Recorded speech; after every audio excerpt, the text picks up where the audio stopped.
All right, everybody. We are eating lunch on this nice Sunday here in Johannesburg. The weather hasn't gotten better yet. It's getting there. What do you think, Tasha? I think that some days it wants to be spring, some days winter's like, I'm not done yet. Yeah, but it's the same thing in the States, though.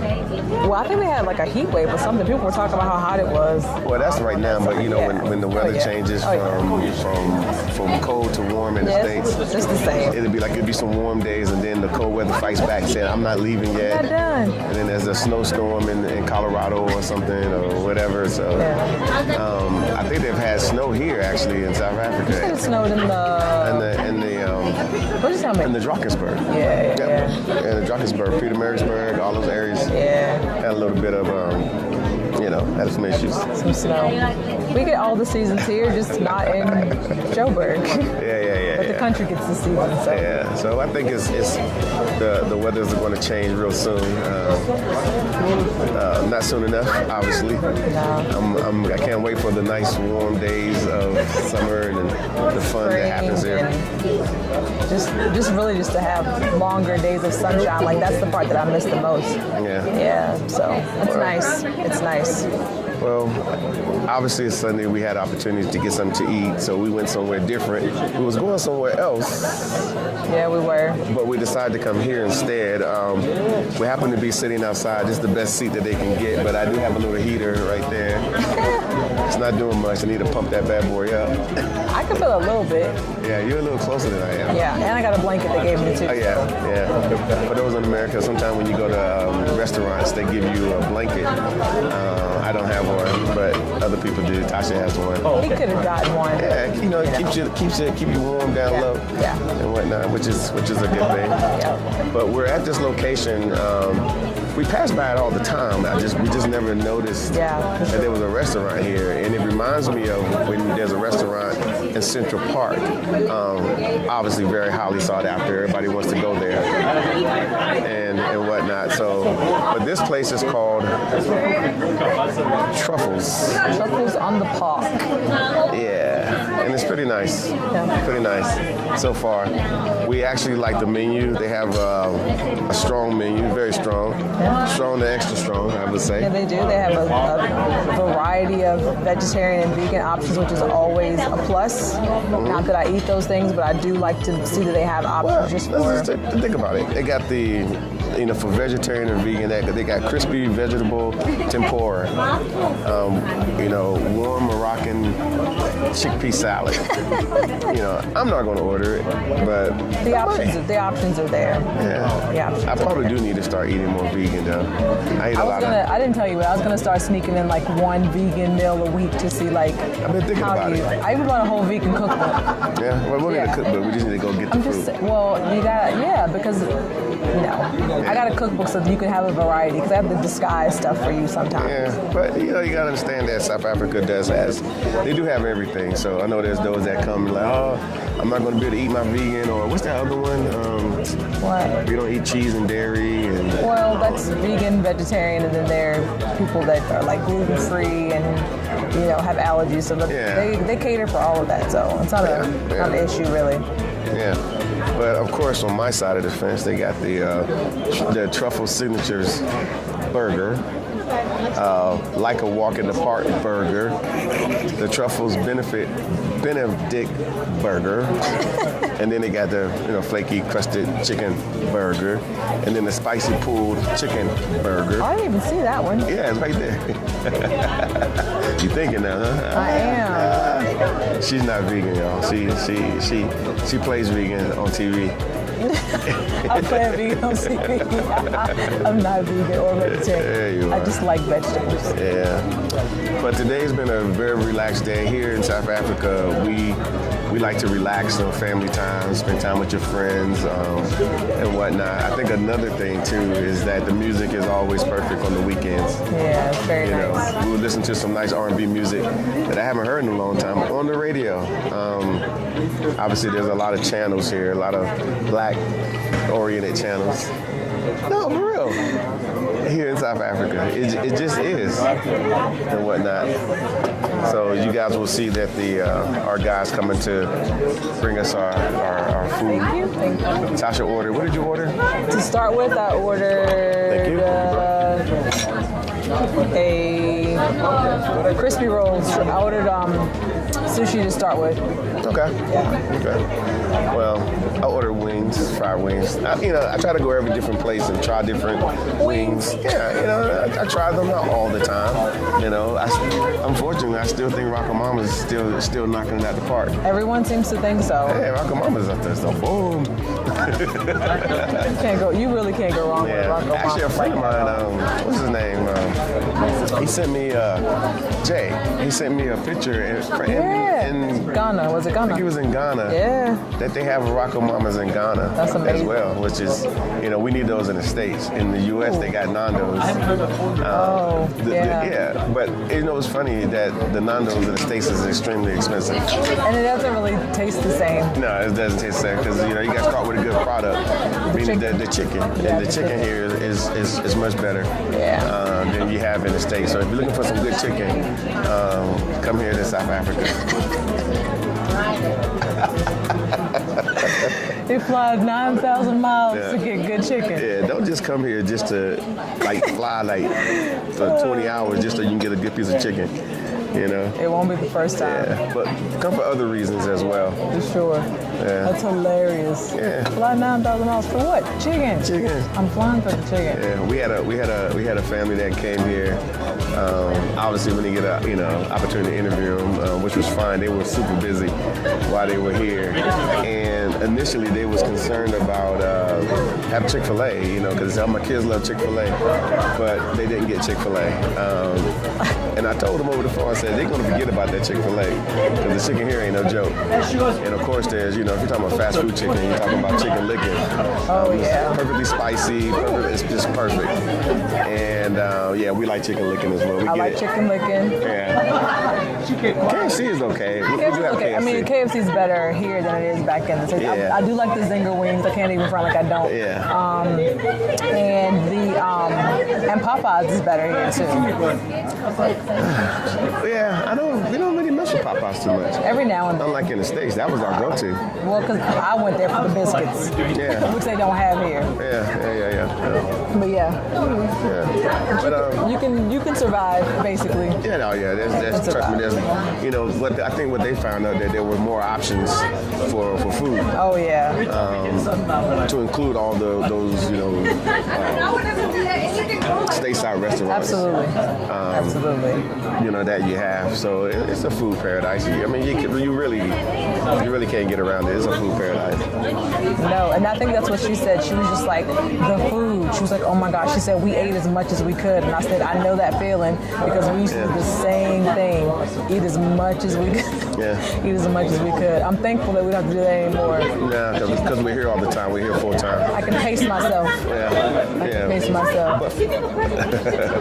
But you know, obviously we're here. But you know, for those that want to come to visit South Africa as a tourist, it gets no better.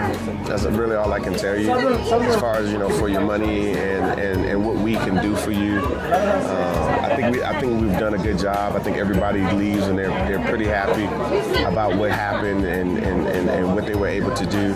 So, but yeah, I would say come. Why would you think should be the number one reason why people come here with us, with the real South Africa? Why should they come with us? Yeah, well, I mean, this is number one reason. Well, I think because we make it easy. When I say we make it easy, I mean if you can just believe that what we're telling you is true. I mean, the truth is you don't know what you don't know. Yeah. And I mean, we really want you to have a positive experience. So we put a lot of time into what we do. So come because we make it easy. Yeah. We take a lot of the guesswork out, but there's also a lot of free time for you to figure it out as well while you're here. So I don't say a lot of free time. now. I mean, it's time if you have the time, but just to come and get your feet wet. I mean, we make it super easy for you to do it. I mean, from payment plans to picking your own dates to building the itinerary that's pretty much already set. You can change a couple things, but for the most part, you really won't want to change anything. You want to be able to get in like with the people. So I think we make it easy to do all of that. So that's why they should come with us, because we make it easy. Well, she said it. And those are the facts. And I think that's what people say when it's over. They say they didn't have to worry about nothing. And I don't know what type of vacations they've been on before. I don't. But I think I remember a vacation or two where, you pay a low price to get there, and then you get there, and then all of a sudden you got a la carte from hell. Oh, that's mine. Oh, yeah. Thank you. Drinks are showing up. That's him. That's it. Yeah. Over here. Yeah. Right there. And then the Castle Light? Castle Light as well. His as well. All right. You gotta have Castle Light. Can I open? Please, sir. This is called the Bee's Knees. Is it honey? Honey flavored? I would assume. That is perfect. Great. I don't know which way to He start. is double fisting. I don't even know which way to go. Guess I'm driving home. No. I am gonna drive. Okay, fine. You double fisting, I'm driving home. This is South Africa. How's that? Is it nice? I like this. Here, try this. You just want to try mine. You ain't slick. You want to try mine? They say Team Martin versus Team Tasha. Oh, mine's way better. You double sipping. Yeah, mine's better. Nah. Mine's way better. But but like I said, things are, people are always like thinking about, well, what about the politics, or what about the this, or what about that, or what about, the facts are those same things that you were talking about, what about here in South Africa, are the same what abouts that you need to be worried about and concerned with in the U.S. Yeah. And, I honestly, I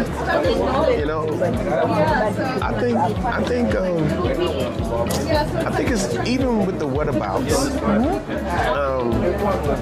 I think you're better off coming here as a tourist, because chances are none of those things are going to affect you at all on your trip. You're not coming here to participate in the politics of things, or you coming to enjoy. You're coming to have a good time. You're coming to do what you got to do, and there are people here to do it with, and the people here aren't that concerned with it. It's a different mentality. 100%. Versus in the States.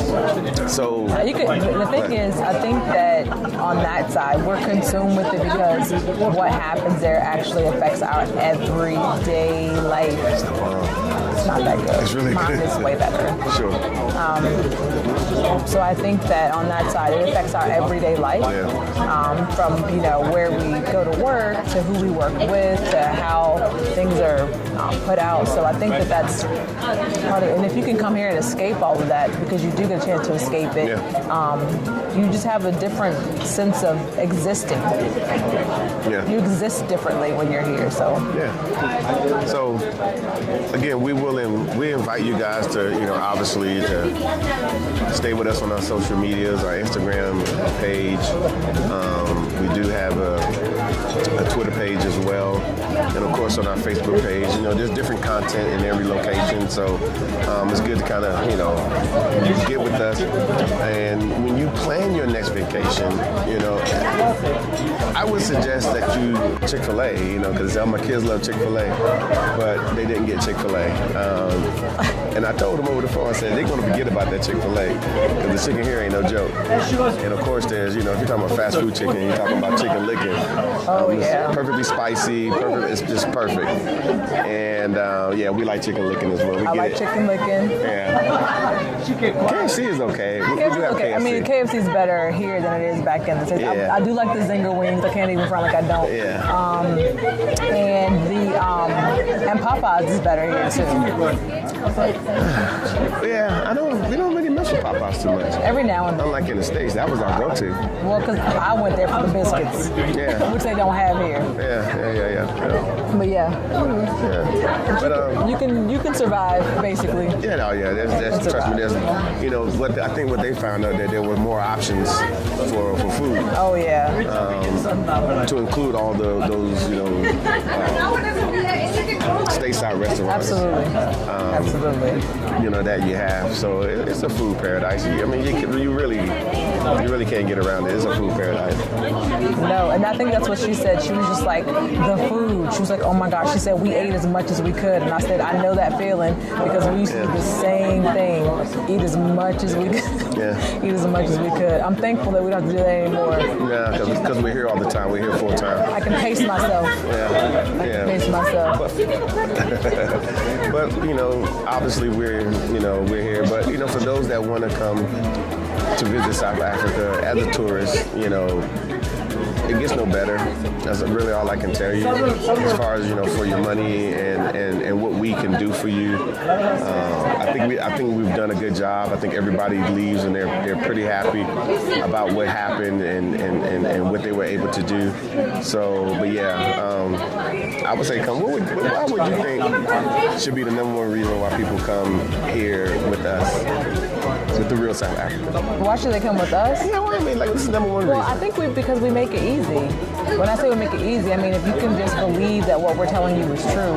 I mean, the truth is you don't know what you don't know. Yeah. And I mean, we really want you to have a positive experience. We put a lot of time into what we do. So come because we make it easy. You know, we take a lot of the guesswork out, but there's also a lot of free time for you to figure it out as well while you're here. So I don't say a lot of free time. It's time if you have the time, but just to come and get your feet wet. I mean, we make it super easy for you to do it. I mean, from payment plans to picking your own dates to building the itinerary that's, you know, pretty much already set. You can change a couple things, but for the most part, you really won't want to change anything. You want to be able to get in, like, with the people. So I think we make it easy to do all of that. So that's why they should come with us, because we make it easy. Well, she said it. And those are the facts. And I think that's what people say when it's over. They say they didn't have to worry about nothing. And I don't know what type of vacations they've been on before. I don't. Yeah. You know, but, you know, I think I remember a vacation or two where, you pay a low price to get there, and then you get there, and then all of a sudden you got a la carte from hell. Oh, that's mine. Oh, yeah. Oh, thank you. Drinks are showing up. That's him. That's it. Yeah. Oh, yeah. Yeah. Right there. And then the Castle Light? Castle Light as well. His as well. All right. You gotta have Castle Light. Can I open? Please, sir. Ah, this is called the Bee's Knees. Is it honey? Honey flavored? I would Oh, assume. that is perfect. Great. I don't know which way to He start. is double fisted. I don't even know which way to go. Guess I'm driving home. No. I am gonna drive Okay, home. fine. You double fisted, I'm driving home. This is South Africa. How's that? Is it nice? I like this. Here, try this. You just want to try mine. You ain't slick. You want to try mine? This ain't Martin versus Team Tasha. Oh, mine's way better. You double sipping. Yeah, mine's better. Nah. Mine's way better. But yeah.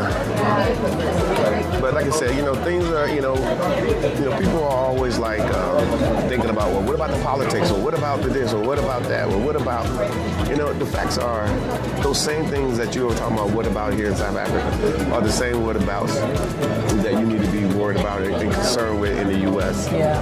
And, you know, I honestly, you know, I think I think it's even with the whatabouts.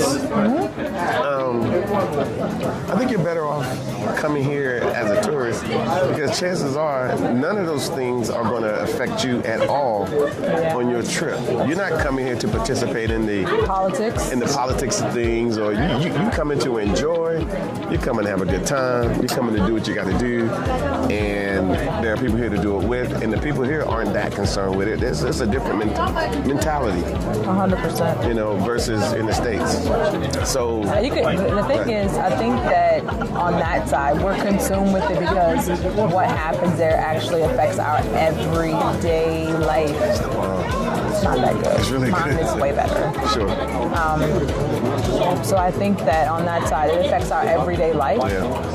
From where we go to work to who we work with to how things are put out. So I think that that's part of it. And if you can come here and escape all of that, because you do get a chance to escape it, you just have a different sense of you exist differently when you're here. So So again, we invite you guys to obviously to stay with us on our social medias, our Instagram page. We do have a Twitter page as well, and of course on our Facebook page. There's different content in every location, so it's good to kind of get with us. And when you plan your next vacation, I would suggest that your first thing is to give us a call. Send us an email, obviously, then give us a call. We will sort that out for you, and let us. We will have a conversation with you, and in doing that conversation, we're trying to figure out who we're talking to figure out what's the best location, the best hotel, the best for you. If you're coming by yourself, it happens. If you're coming with someone, or if you're coming with a family or group or whatever, we can figure out what will work for you. Believe it when we tell you that we know what we're talking about. We're part of the tourism mechanism here in South Africa, so it's not like we're trying to figure it out. I mean, we got access. If we got access, you got access to some of the best locations, and of course you'll get some of the best treatment. I'm laughing because he's coming out with blankets. Yeah, it's getting a little chilly. Coming out with blankets. But my blanket's right here, guys. Yeah. By the time you see this, and by the time you get here, it'll be nice and warm. You'll be in shorts, tank tops, t-shirts, pretty dresses. Lately women have been coming here getting their hair done because they keep finding out that the prices are inexpensive. Right? Yeah, they have been. So, they have been. Yeah. But there's a little clue inside of this video that you're looking at. I'm wearing this jacket here. I'm getting there. I'm getting back there. I'm just saying. So, stay with us when it comes to that. But like I said, we do look forward. We feel, I will say, like the couple, the family who just left. Who is coming just now? Okay. Ready with the mains, or should we take our time? I'm gonna wait. Yeah, I'm gonna wait. Yeah. I'm wait for them. Okay. Thank you. But when they come and they have these experiences with their families and whatnot, and then they send us emails, they send us letters, they talk to us and say, this is the best experience that we could have ever had with our families, the best we could have done. And I don't know about you, but it makes me feel like we're doing the right thing. 100%. 100%. Because you want them to go away feeling satisfied, but when you consistently hear people say like, this is more than I expected, more than I planned for, I had a great time. Within 2 days they're like, South Africa's great. And then for it to be a situation where like the littlest person, the youngest one is like praying that she tests positive for COVID so that she can save 10 extra days, that tells you that they really like it here. Even the kids have an impression that says this is a place I want to be. I know most kids don't want to leave vacation, but this little one actually said she likes South Africa, and they've traveled with their kids all the time. So that says something to me about what this country actually offers. When you're talking about, is it something here for a family? Absolutely, it's family oriented all the time. So even the solo travelers come here and make friends, and within days they're, this person invited me here. I'm like, okay, but that's normal. That's because the people definitely make South Africa make it the gem that it is. They really do. They really do. You know, and I would add to that, you know, that there are people that be like, oh, you know, I want to move to South Africa. Look, you can. You can. I promise you can. However, what you need to do, you need to come visit. If I was living in Virginia and every time I go to Montana or going to Illinois or anywhere, I want to go see it first. I want to go visit. I'm not going to just jump up and move, you know. But I would say come for a visit, you know, and see what it's about. Trust me, doing that, you being here as a tourist and going around doing all your touristy stuff, that is South Africa. And you need to come as a tourist to see it for yourself. You know, that's what we did. We came as a tourist. We saw it for ourselves. And then at some point, we just decided, you know what, it is just time. It is. You know, and time came, and you would know it, but a lot of people will make multiple trips, back and forth. Excuse me. And that's what we're expecting you to ultimately get. Well, the multiple trips is for them to build their relationship with the country, build their relationship with the people, and kind of try and figure out where they're going to fit in, and definitely decide what type of lifestyle they want to live. Because if you want to live by the water, mine's still better. If you want to live by the water, then obviously Joburg might not be it for you, Durban might be it, or Western Cape, or even the Eastern Cape. But you know what's funny? People get confused. They do. Yeah, and this is when here we go. Here we go. Yes. Oh, we're saying everything. No. No, I'm noticing chopsticks on both sides. Yeah, he's not gonna get any. Don't worry. Did you just? Oh, very good. Yeah, you just Then. So I'm gonna still a wing if that's the case. man, we break even. Thank you. I'm strong. Oh, you just stole it. It's still in there. But anyway, I'm gonna tell you what polarizes people. People will come to Joburg and they say, oh, well, I fell in love with Joburg. And then they're like, okay, well, I want to go here, I want to go there, I want to go here. And then they're like, okay, well, I want to go all over Africa. I want to go visit all 54 nations before I make a decision. You'll be 98 years old before you have completed that task. To just make a decision on where I want to live doesn't make any sense. So just I'm like, sorry if y'all can hear me crunching in that's the right. microphone. You know, and it's just like in the States. Some of us live in one state, two states, maybe three states. We don't live in all 50 states to decide where we want to live or what we want to do, you know. But I will say, it is a decision that needs to be made. And I will tell you, the math has already been done based off what you want to do. So I'm an advocate, me personally, to get to Africa in general.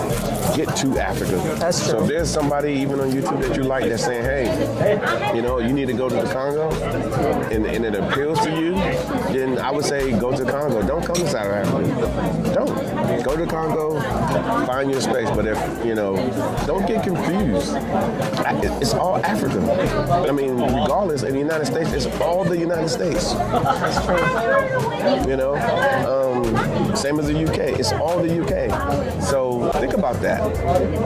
Don't get polarized by, oh, it's so big, it's so many options, and then there's so many people talking. You're going to have to come here and make your own experience. Whatever somebody else's experience was might not be your experience. Very true. So that's why I keep saying, come here as a tourist, get your own experience. Some people will come, have a good time, but like, you know what? I love Minnesota. I ain't leaving Minnesota. I'm not asking you to leave Minnesota. I can care less if you leave Minnesota. I'm just saying, come and see what Africa's all about. And as a melanated person, you need to come see what Africa. You couldn't finish that steak? No. Before you took that bite? It was all about just come see. You don't have to stay. You don't have to live here forever. But you do want to come and see it for yourself. Yeah. It's just that simple. And then you can get off this treadmill of people watching videos and saying, well, this is what I know, this is what I know. but you have no personal experiences. Even right now, as good as this food is, and it's great, you can't taste it. It looks good. You can't taste it. You got to come taste it for yourself. There's nothing that I can do, or Tasha can do, to make it to where you know what this food tastes like. Am I right? I can describe it, but it won't do you any good. Yeah. That's better than this, and I like wings. That's really good. Yeah, don't touch it again. Tasha, stop that. No. I haven't even had one. Really? No, I'm getting my soy sauce in my. But you had one wing. Stop you right. Yeah, one wing. All Because you took one of my things. Okay. All right. So, we're going to get off our soapbox. You got anything you want to add to the soapbox? Oh, thank you guys. Make sure you like, subscribe, share. I'm going to eat Wait a this minute, food real quick. what's that challenge everybody's doing? That The crate challenge? crate, is it called the crate challenge? Yeah, they took it down. Yeah, don't do that, y'all. It's not worth it. Not, you know? Make a new dance like the WAP or something. Remember? The WAP? Yeah, you can bring it back. Things are coming back. I'm gonna bring back the WAP. Yeah, like high-waisted jeans. Yeah, all that stuff. We're gonna bring all the old stuff back. That's what we're gonna do. We ain't doing no crate channel because it seems like we're running out of stuff to talk about and what to do. So we're gonna bring the '80s back. The '80s was the bomb, y'all know. I'm not going to speak on the 80s. All right, we're going to enjoy this food, guys. We appreciate you. Hopefully you guys will get the courage to travel to South Africa and stop paying attention to, you know, what the State Department and CDC is saying. They've been saying South Africa is a terrible place to travel since apartheid ended. So if you're going to live... Said they lost control. Yeah, so if you're gonna keep believing that, then obviously our videos aren't gonna matter to you. If you think that we would move to a place and promote it if it's unsafe, then that's also on you. That's one thing I'm gonna bring up. Tasha's right. You go to the State Department website. Let me tell you something. A lot of you guys know I was U.S. Secret Service. That's why I wear this particular ring here. Did for 10 years, flew around.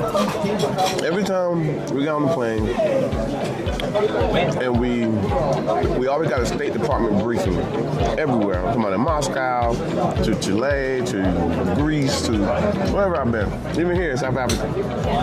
There hasn't been a State Department briefing that said, oh, everything is great and wonderful. Come on in. It's never that. They always give you the doom and gloom. Now, that's just part of what we had to endure while we were sitting on the plane, listening to the State Department briefer, tell everybody about how, you know, what to worry about. And I'm going to tell you, if you go to the State Department website, there isn't a place on the planet besides inside the State Department that's okay. So I would say in some cases, yeah, do heed what the State Department says, but also, you know, balance it against what people on the ground are saying. And unfortunately, we on the goddamn ground, as you see, eating these wings with the little sesame seeds on it. But yeah, so if you really want to know, like I said, shoot us an email. We can provide you with a nice itinerary, and then you can see it for yourself, and then life is good. Okay? So we will chat with you later, and we appreciate your time, effort, and energy. And if you haven't subscribed to this video yet or subscribed to our channel, this is the time to subscribe to the channel. I'm out, guys. All right, guys. I'll take this bite.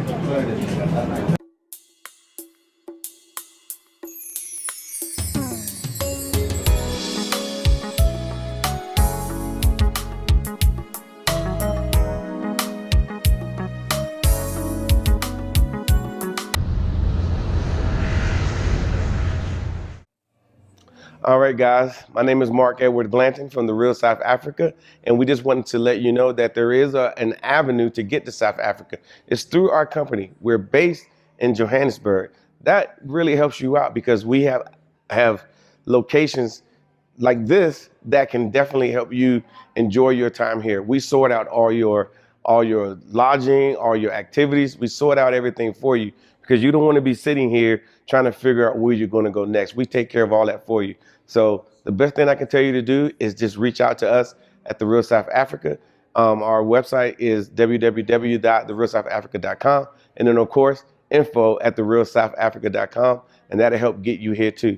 So go ahead and let's start your journey to South Africa today.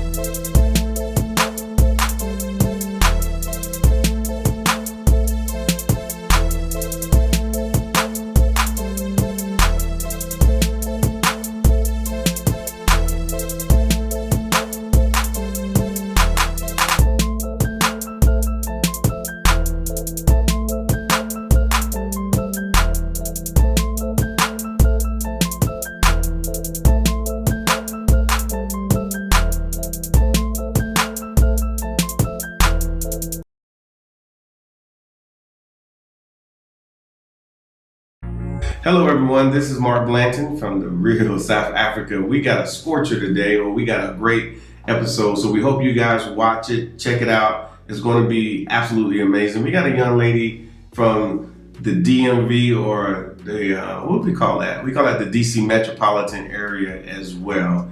And she's looking at making South Africa her home. She's been here several times. She's been to Cape Town, obviously. She's been to Durban. And now she's in Joburg and she's sitting with us. And so we're just sharing some thoughts about what happens here in South Africa, her views. She's bouncing them off of me, asking me what I think. So it's going to be awesome. If you're South African, you would actually love it as well. So let's go ahead and go after it, and I'll see you out there.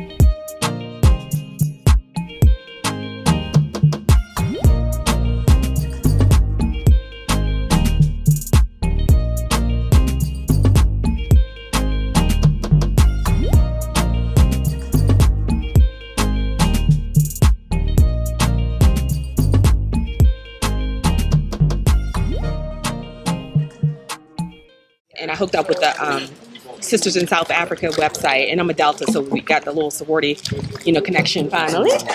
So we're here. There's a chapter. Great. So that's about it. Lawyer. I told you I was in the Hoover building for a little bit. Just not my thing. DC? So, That DC? DC. Yeah, I remember that place. And that's about it.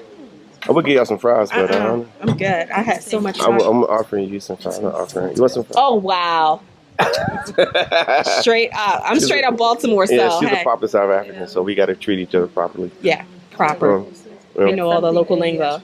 Okay. Americans, we just, Americans. Trust me. She knows. Yeah. She's been there.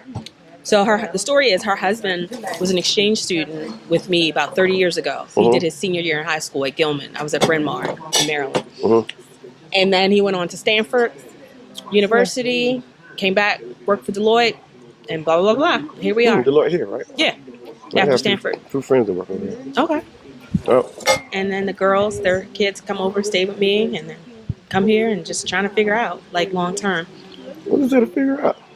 It's so big. I don't know if I want Durban. I don't know if I want Cape Town. I don't know if I want to be like Joburg How about suburbs. East London? How about Petermarisburg? I know. How about We've been through all Richards that. Bay? We've been through. Been everywhere. Yeah. It's just making a decision. Yeah, Port Elizabeth. What about? So There's so many little towns in between. I know. It's just to go to the Eastern Cape. Yeah. Yeah, that's the little hidden secret. People don't know. Been to every province. Yeah, But but Eastern Cape, Yeah. Cape. Yeah, your Northern Cape is Kimberley. Then you're pretty much nowhere. Yeah. Middle of nowhere. So I don't know. I don't know. So I'm just trying to figure it out. And so I was like, I wanted to take a tour of this estate, but I want to be close to them. But at the same time, if I'm going to uproot and leave the States, I want to make it worth my while because I love the beach, love nature. But then it's like, I like the city vibe. But why would you want to leave the United States of America? Born and raised, been there, done that. 3 black sons, Yeah. oldest at Morehouse. Well, you paying a lot of money then.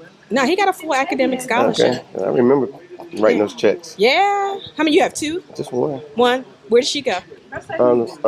Norfolk State. Oh, okay. That's where I wrote the checks to. Yeah, I went to UVA, so Yeah. my husband and I went to UVA, so Okay.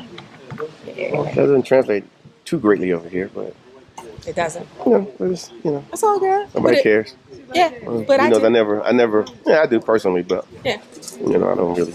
but I'm talking. Tout. I'm talking to you. It's not touting. I'm talking to No, you. no, but- no, no, no. You know what I mean? Yeah, Like, yeah, yeah. you It has know, no value here. like if a South African says, There's they no come value. to they come to America.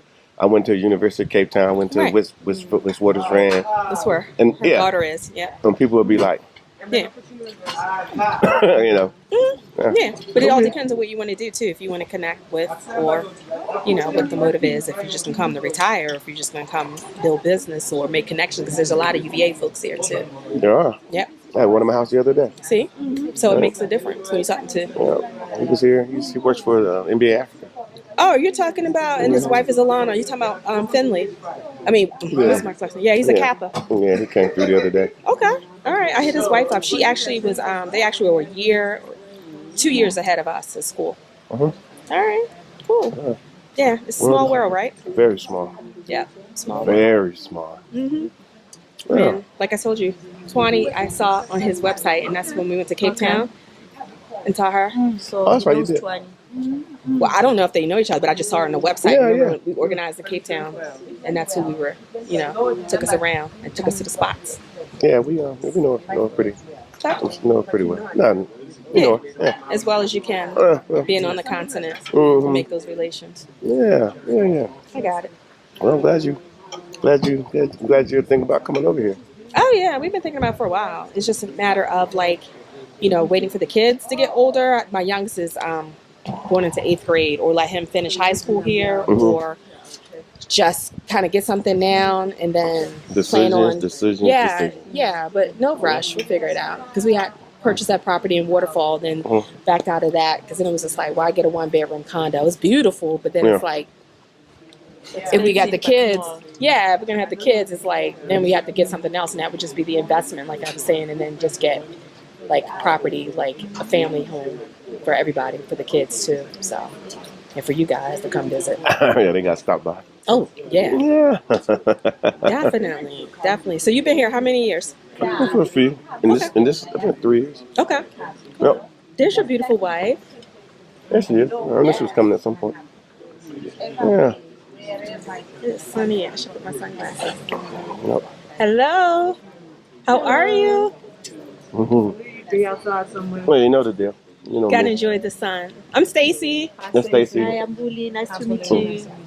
Miss Booley. Yeah, exactly. She's from the Northwest. Oh, she's from From People Northwest? say that's like fully vaccinated, but it doesn't You know, matter. You may Does not know. not matter. And I didn't know. Somebody told me just That's recently. beautiful. I like your top. Um, I had it made for myself. Nice. Somebody told me something about. Well, I didn't make it. I had somebody do it for me. Yeah. It's like you got skills. No, I should have skills, but I don't. But help me out with this. Where that big resort out there, Sun City. Sun City is. Oh, that was nice. I was We under. went there last year. It was last year. 2 years ago. Yes, 2019. Probably 19. Yeah. 2019, December. Well, you know they have like obviously a casino there and gambling and all that. We've all been there. Somebody told me, and I could be wrong, that it wasn't part of South Africa. That part. It was part. I guess belonged to a kingdom, but you could just go there anytime you want. No need to. You know what I'm talking about? It was part of not South Africa, but Some kingdom. Botswana. Yeah, that's it. Yeah, I gotta do some research So on it is that. still under Northwest. Northwest changed. Botswana changed to be Northwest. Yes, Yeah. that was amazing. I was shocked. She and her husband, that So history. our Yeah. president was Lucas Mamope. Hmm. And then this side, the president then it was President Porter. Then he changed, it was de Yeah, Klerk. yeah. And then around de Klerk, that's when they changed things. Hmm. Around 1994. So y'all did things completely different than South Africa. Yeah, it was completely different. So y'all didn't have like the apartheid situation. Wow. We had our own homeland. Yeah. They used to call it a homeland. Little did I know I was just shocked when he told me. So Before 1994, it was different. We didn't have like provinces like this. yeah, We had like homelands like Swaziland, yeah. like Botswana, like Lesotho, all that. Yeah. So it was something like Swaziland, Yeah. Lesotho. So basically, it's like an all new South Africa. No, for real. I mean, Yeah. Yeah. Yeah. yeah. Cause that threw me off because it's not far. No. You can get there in no time. It is 3 hours, 2 hours. Yeah. Okay. Cool. Sorry about that side note. But just- No, it's yeah. all good. Yeah, I So you just guys thought it was- loving it here? You loving it? I have no complaints. She Excellent. stopped complaining. She finished. Nah, yeah. So I was saying, like, I was telling Bully, she was like, "Do you know them?" I said, "No, but I watched the videos and I promote your videos and I subscribe."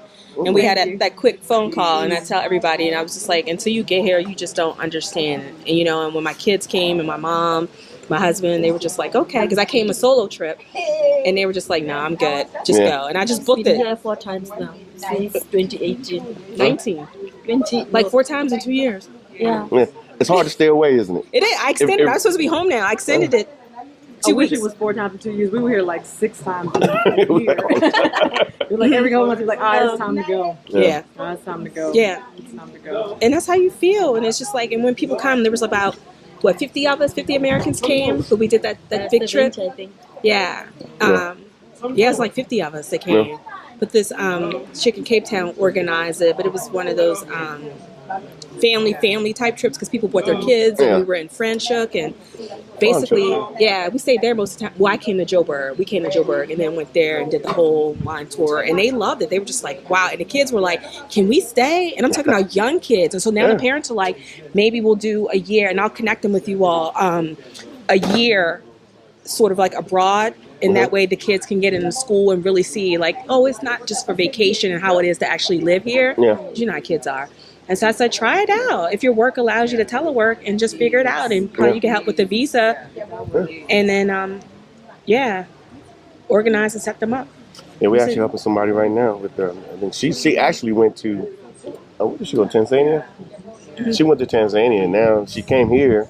She has kids now. They moved there, her and her mom and the 2 kids. And then now she's like, she came here and was like, whoa, okay. So she was leave Tanzania and come Yeah. Okay. Yeah, she was like, whoa. It's very different. You've been there, right? Well, no, I haven't been there. I just got back last weekend and it's not It's South Africa. Right. It's Nothing South Africa. unless you go, I mean, I was at Zanzibar, but other than that, The thing is with South Africa, it's different to the other African. yeah. Yeah. You can stay only here. Yeah. It is. Yeah, Americans can stay only here in South Africa. And she Yeah. asked, she said, why do Americans love South Africa? And I was like, why wouldn't Go you? to Tanzania, you come back That's mine. Yeah. depressed. Yeah. Like, okay. Yeah, I've done the depression thing. Yeah. Yeah, I left and came back and landed back in Dallas. Yeah. And I was just like, screw this. No, seriously, like I'm getting my bags. Yeah. You And turned great. Yeah, You were just like I got my bags. happy. I never Your mouth forget. was, what is wrong with you? You was Because we always get our bags. Say it And then again. Thank you. Yeah, it's- I try to explain. It's just, Yeah. And I'm and like, you, and then he just be angry for no reason at all. Cranky, Just right? mad. I'm like, Cranky. dude, what is wrong with you? cranky. Yeah. I'm having to compartmentalize, so I got to go into the office, and he's just like, Yeah. Yeah. Yeah. Yeah. after a while, I'd be like, I got to go, and I'd be like, all right. So he would come a lot without me because he Yeah. really couldn't. Yeah.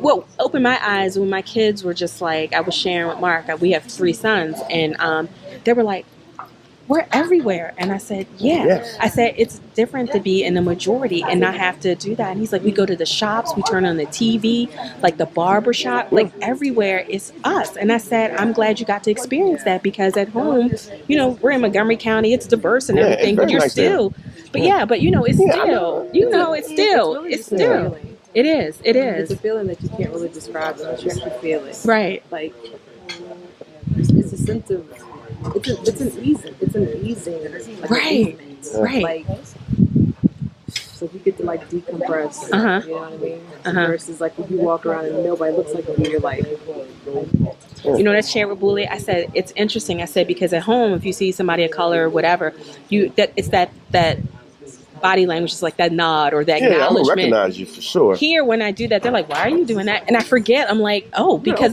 right? No, but not only that, Tasha. It's just like, why are you speaking to me? I don't know you. Whereas at home, it's because you just acknowledge another person of color. Here, they're like, "Do I know you? Like, is that why you're speaking to me?" And I'm like, "Oh yeah, there's a lot of us." So a whole lot of us. Yeah, it's very different. And then what you can get, the value for your money, and just the services and the sense of community is just like, I don't know. Yeah, no, I would say that I think it helps because most of this, I don't say most, I mean most South Africans that I've ran into, they just make it easy. Yeah. They make it super easy to be here. Say again? Very. You know, I'm not just saying it just because. I'm saying it because it's just the truth. Yeah. No, the conversation I saw on the phone was with a white girl from South Africa. And she was just like, and it always floors me when a white South African says, "I don't understand why you guys are still over there. Why you struggle to be there when you can survive here easily." Yeah. Yep. But she was dead serious. She was like, "I'm married to a German." She was like, "But I don't understand." She said, "I don't understand why Black Americans are like still that side." She was like, "After January 6th, y'all should have packed up all y'all stuff." I'm like, that's embarrassing. No, but it's so she true. made the comparison. She was just like, y'all were peacefully marching and they tear gassed you and rubber bullet you. She said, these people were literally storming the Capitol. How do you explain that? Country. She's like, and nothing happened to them. She was like, if that wasn't a neon green flag, she's like for you guys and you're there. To at least try to start moving. And so this, I was gonna say, like, this side recognize that. She's like, I'm afraid for you guys. Yeah. She says, I don't think. She said to me, I don't think South African. I don't think you're safe in America. I was like, I'm not. I appreciate that. She says, you're safer here, and I'm glad that you're here. I'm like, that's embarrassing. But it's the reality. I'm grateful for her sympathy, though, because she says, I'm never going to say, I know it's like to be Black. She's like, I don't. She said, but I think that you got to start somewhere and at least recognize that you've wronged some people. And allow them to just live.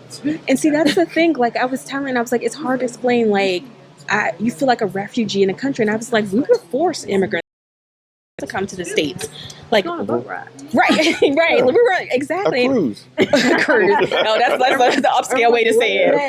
Right. And I said, so it's right. And I said, so it's not like you're not patriotic. I was like, that's not our country. And I said, so when you come here, even if you don't know your roots, Ghanaian, Nigerian, whatever, I said, you come on the continent and you feel like, wow, like this is supposed to. And we were talking about food. I said, Bully, this is what we eat at home. I said, you got to realize. I said, West Africa. I said, all the foods you eat and the foods my mom would cook. By the time it got to the Caribbean, it got to the Black South. It's all the same. It's just prepared differently. Because she was like, I'm making this. She's like, you eat. I was like, it's the same food. Our roots are. It's the same. Yeah. Because you guys need to come back. Well, I'm here. They need to come back. I'm here. Yeah. And you really need to get your roots, find them. Yeah. Because of when I was there, I think 2016, 2017. When I was in Florida? Yeah, they bought us tickets to go to that museum. Oh, the African American Museum in DC. Yeah. You guys went there. She was heartbroken. It's crazy. It's crazy. It's horrible. You can't finish that. Yeah. Thing inside. It's sad. Yeah, she was heartbroken. She was just like you said, why are you here? Like, that's the treatment of Black Americans still? Yeah. And she was like, right. And it's just like, right. I was like, stop looking at Housewives of Atlanta. Like, that's not the reality. Stop, And I said, you guys see what they want you to see on TV, the same as the pictures that, of the Ethiopian kids with the, the big bellies. I was like, but you have to experience it and be here. And I'm glad you were at the U.S. She's been to the U.S. so many times and knows the real deal. Yeah. But so I remember last time I went with my husband, I was like, you know what? I think we were there for 2 weeks. And then I ended up saying to him, 2 weeks is too much. Wow. Yeah. Wow. That's how I don't like to be a foreigner. Yeah. Because of you don't feel that thing. Yeah. After touring around, you are done. Yeah. You don't feel like you are home. Yeah. And whereas here, I mean, when I land, there's so many brides and everybody wants to Yeah. host and this, and Yeah, you're that's just what's like, up. Yeah, especially during normal times. yeah, Normal times is ridiculous Two here. weeks is too much. yeah, Yeah, yeah. That's how we feel when we visit. that's how I feel. When you go back to the Yeah. States, It's too much. We went back. Yeah, we went back just before COVID. We went there for a little bit, and even my sister was like, "Are you okay?" I'm like, you were edgy. I didn't want to be there, you know. So she actually thought it was because of, you know, maybe the house, because she has a beautiful home, everything. Not, you know, it's What always area? nice. What area? Virginia, you Stafford. Oh, Northern you're in Virginia. Stafford. Yeah. Is And Stafford so- considered northern still? Yeah, it's still, Okay. it's matter of It fact, keeps. I know it goes further and further so south. Richmond is going to be now Northern Virginia. because I can't, people are actually living in Richmond and driving to DC for work. Yeah, because of the housing feds. costs. Yeah, Because yeah. Fredericksburg was. I remember when Stafford was far out. Right, It's like that's what I'm nobody saying. It talked was about farm. Stafford. Nobody So you lived moved there because of housing prices. Now housing Yeah. prices. I mean, you're talking about just a basic house. You're talking about $500,000. Yeah, that's the same with Frederick House. County. People are moving there and commuting. Yeah, but we went there and she was like, "Are you okay?" And I just didn't feel like I needed to be there. We were miserable. Yeah. Yeah. And how long were you there? I wasn't even that wasn't that long. Was it? No, we did one trip. We got there a week before, did one travel show, and then left the next week. So Yeah. Almost 2 weeks. Yeah. Yeah. And the whole time I just looked around. And then when you know, you sit down and you talk to people, Yep. your people that you've known, There's no, and they. Oh, I did. I remember I went to you saw your Chili's. relatives. Well, relatives and some friends. Okay. And I'm sitting there talking to my friends, and I'm just hearing their conversation, and I'm hearing the stress in their voice. I'm hearing What do we talk about? like, yeah, man, I'm still trying to, and I'm like, and I didn't say anything. I'm just like, oh, okay, yeah. But when you hear, you don't hear that. Yeah, even if there are people. Now that the weather, the fact that the nature, the food, like my body has, every time I come, my body is like changing because they're like, what is this like like fresh food with no additives and preservatives? It's like a shock. Like, what are these real eggs? Yeah. Like, what is this real chicken? But you know what's funny? It's different. We get and we've been getting a lot of people who, you know, they come and we ask for their dietary, you know, just in case, you know. Yeah. And there's a lot of us that are like, they've gone vegan or some form of vegan or whatever the case may be, and which is fine. And I understand why, because of the food that they eat. No, in the our food States. source at home is garbage. It's super garbage. And then they come here and they're like, everything seems fresher. And then there are those that are literally be like, well, let me try. I've had beef in a year or two. Some lamb. Yeah, let me try it. And then they like, oh my God, this is this. And then the whole time they're here, they're eating. They're off the. It's hard to explain unless you experience it, because like yesterday they wanted lemonade. She has a lemon tree, and I'm with the rake pulling lemons. I was like, at home you get this and you squeeze it with some sugar, and I'm like, I'm actually getting fresh lemons. And Yeah, I got people lemon tree in my yard. Yeah, and people don't understand how the diet can make a difference in your mindset. It's just like that sodium, diabetes, all that stuff that we have. It's just like she cooks every day. I mean, we go out every now and then, but the fresh food, and my kids were like, wow, this is good. I said, yeah, it's not Popeyes, McDonald's. I didn't like spinach. I like spinach. Thank you. I didn't like kale. I like kale. Right. Yeah. So it is very. It's everything. It's very interesting. But we do bring people. We got somebody in the air right now, I believe. You have visitors, travelers there? Coming in on the way. Yeah, I got one going that way and one coming this Yeah, way. yeah. So we got a rotation. I'm so happy for you guys. That's amazing. That's awesome. I'm gonna send referrals your way. Yeah, because we do it proper. Yeah. I mean, everything we do, we don't do anything that's not proper. If it's not proper, we don't do it. Yeah. And we feel that we should be able to come here properly. Right. You know, I mean, the amount of money you spend just to go to Virginia Beach and back. Did you say Virginia Beach? Yeah. Oh my God. Yeah, exactly. I haven't been there since. Yeah, but it's expensive. The water's still muddy. And it's still That's what I'm crappy. saying. But my kids are some bougie kids. They're like, we don't go to water that we can't see through. And I'm like, what have I done to them?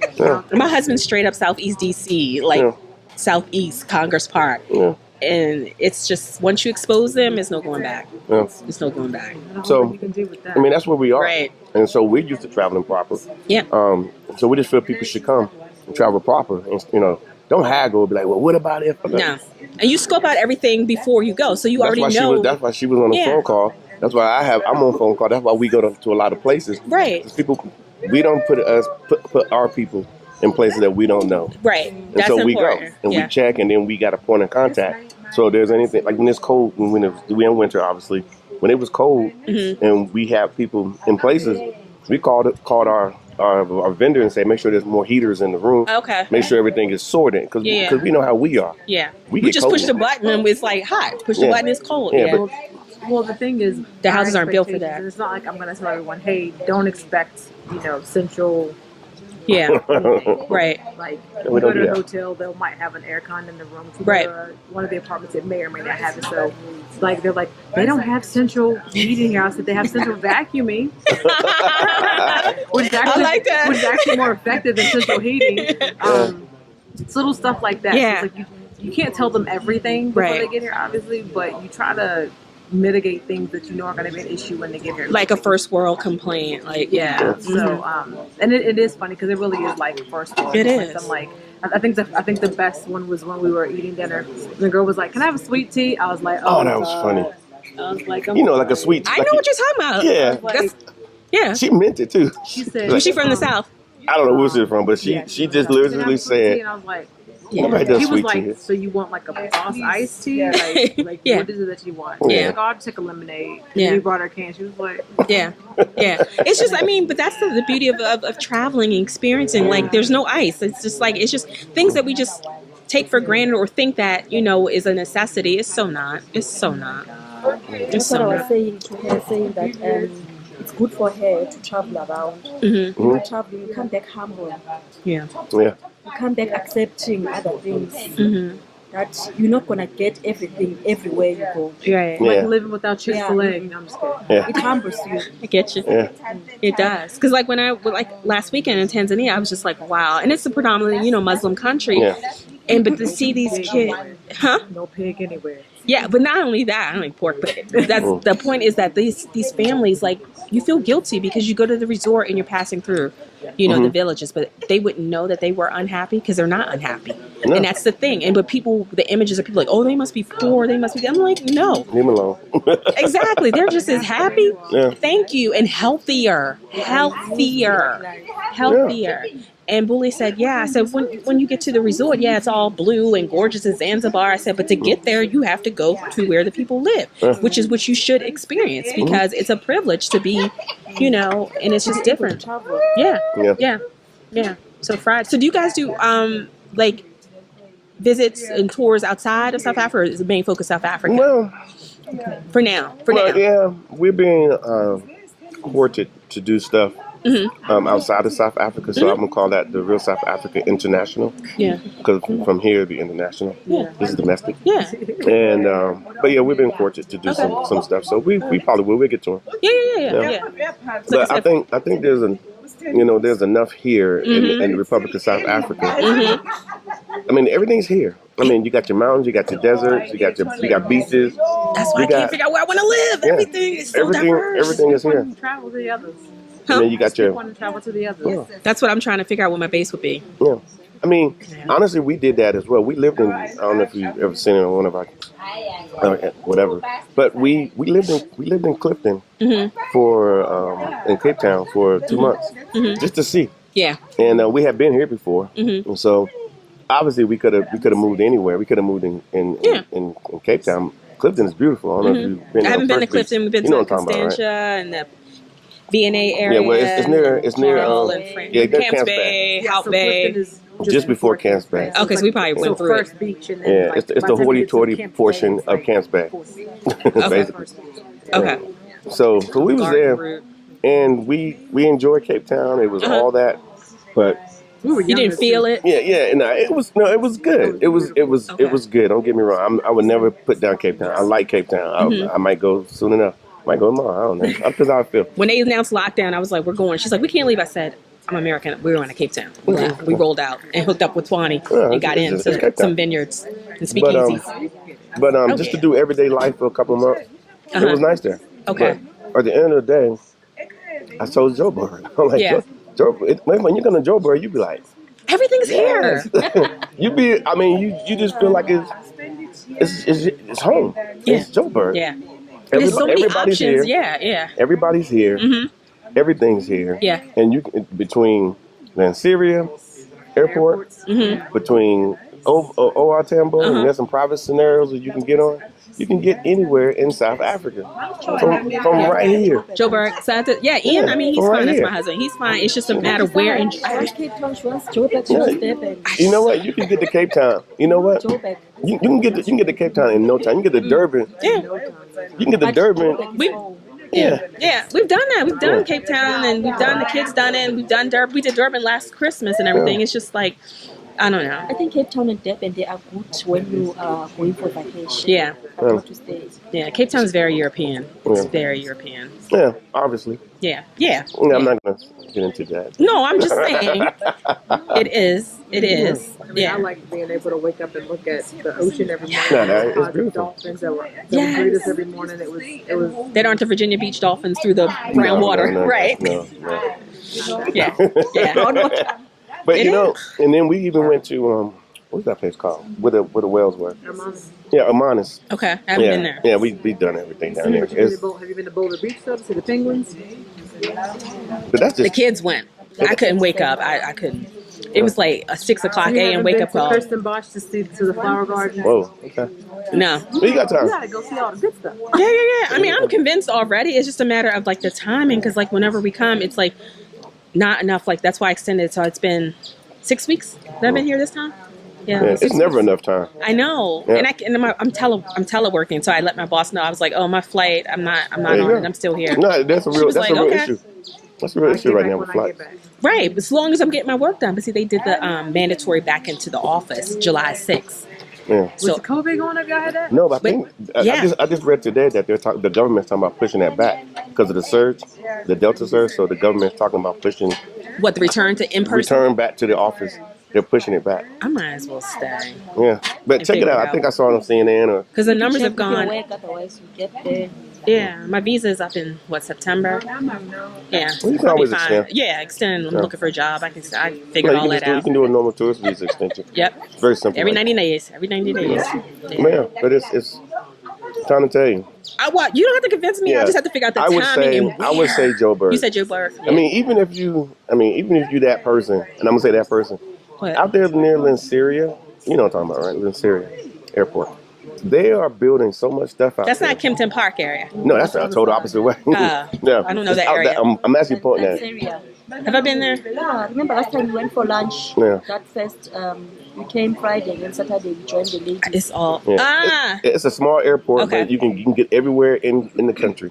You can get everywhere. I mean, Yeah. it's you can get there 30 minutes prior, park your car, and make it to the plane. And you're done. Yeah, versus OR Tambo where you got to go through the. Yeah. Here, it's just out. Right. And so that's where I go. And it takes me like 35 minutes to get there. But Okay. but it's beautiful out there. But they're building so much around that airport. They're building so many estates Like and homes. flats and- or states. Okay. Yeah, they're doing the most out She there. knows the area. Yeah. Yeah. I just they all blend after a while, and I'm just like I just go through another gated community or another like single staying home, and I'm just like, okay, where am I? But it's nice though. Oh, I'm still here. Look, I got kids and a husband back at home, and I'm still here trying to figure it out for them. So now how would you compare this to, let's say, I think you said Montgomery County. Mm-hmm. How would you compare Joburg to What are we talking about? Like economics? We talking about just social, across- I mean, politics, or just where you would want to be? in terms of like, tell me. Let me put it to you like Yeah, this. Like that's we've had people that come from the DMV. Yeah. Okay, we know the DMV. Yeah. And I know how we feel when we are in the DMV. We feel like we're doing it because we got decent jobs. We got some open. No, we got jobs. You got some mobility. Especially if you think about it, when you're in your late 20s and 30s, and you're a GS7, and you make the GS9, and you look at through. I can make. 15. Are you talking about like that? Well, I'm just saying, Yeah. and then of course you got the opportunity to buy homes. Yeah. Then you see other black people doing other things, not just us, but there's a lot of us doing things. And so now you start feeling like I'm in the DMV, and you feel like you're privileged in some ways when you're in the DMV. At least when I was there, that's how a lot of us felt. We're like, where you from? From the DMV. Oh, okay. Simply because you have access to jobs and you have access to a decent market. Yeah. Yeah. And we had this one lady, government lady, does, whatever she does, she had to be secret about it. Same. Yeah. So, I'm done with that life, though. Yeah, I've been there. I know what Yeah, that looks like. I know. Yeah, I know what that looks like. So, and it was so funny because she was, DMV to the, And she spent 10 days here and was like, you know what? But it's saturated. And I I don't thought I was doing it. She said, in her mind, I thought I was doing it. Because I got a good job. Husband got a good job. He got a nice house. Got a few cars in the yard. We was doing it. I think it depends on your perspective, your upbringing, and your values. Because you can say, yeah, I made it because I'm Jack and Jill, I'm Lynx, I'm sorority, I'm this and that. You know what I mean? And you're like, oh, I have arrived. It depends on your upbringing and what you think is making it. Because those are like values that are like white people values that are forced on us. Exactly. So I can't comment and say like, yeah. I mean, I'm from Baltimore, but I grew up I grew up well. In a sense, and so I can't say my husband. He'll say that like I made it himself. He's DC. I got a house in Montgomery County. I got a car. Doing it. So like for him, that's doing it. For me, I'm just like I'm not impressed because I'm just like that means you're working hard, but you're not enjoying what you're working for. Because when are you in the house? When are you entertaining? When are you're there to shower and to change your clothes? And so you answered the question. So it's you like literally just answered the question right there. I'm not impressed by it. Yeah. It's because you're not enjoying it. Like here, if I do like I'm doing now, teleworking, and I get 2 meetings a day, I work 2 hours a day and get a full paycheck, and I'm here. Yeah. So that lifestyle isn't. I've never been that hustle bustle, gotta show and all that kind of. I mean, my group is. That's what we are, but it's just exactly. It's just because, but we don't think that it's. That's maybe because that's just been our experience, so we don't say. I've arrived and this and that because these. Well, you know how it is in DC, and I've been there for many years. Yeah. I work here. I work for this agency. This is my agency. This is what I do. I live here. I got a Mac mansion. I'm getting ready to get a Mac mansion. Prince George's County. The whole, which is a very affluent area in reference to, when you compare in the United States. Yeah. But it's very pricey and it's very expensive. And really, the reality a lot of foreclosures is, now. What you see now is a lot of vacant property. A lot of foreclosures because people were priced out. They were money poor. They're cash poor. Yeah. But nobody's happy. Yeah, that's what I'm saying. Like nobody's happy. Right. They're there. They're getting on that charter bus to get to DC from Upper Marlboro and Charles County, Waldorf, to get to that 9 to 5 government job back on the bus. So they're going from a closed-in house to a closed-in car to a closed-in building and doing the same thing, and they're not.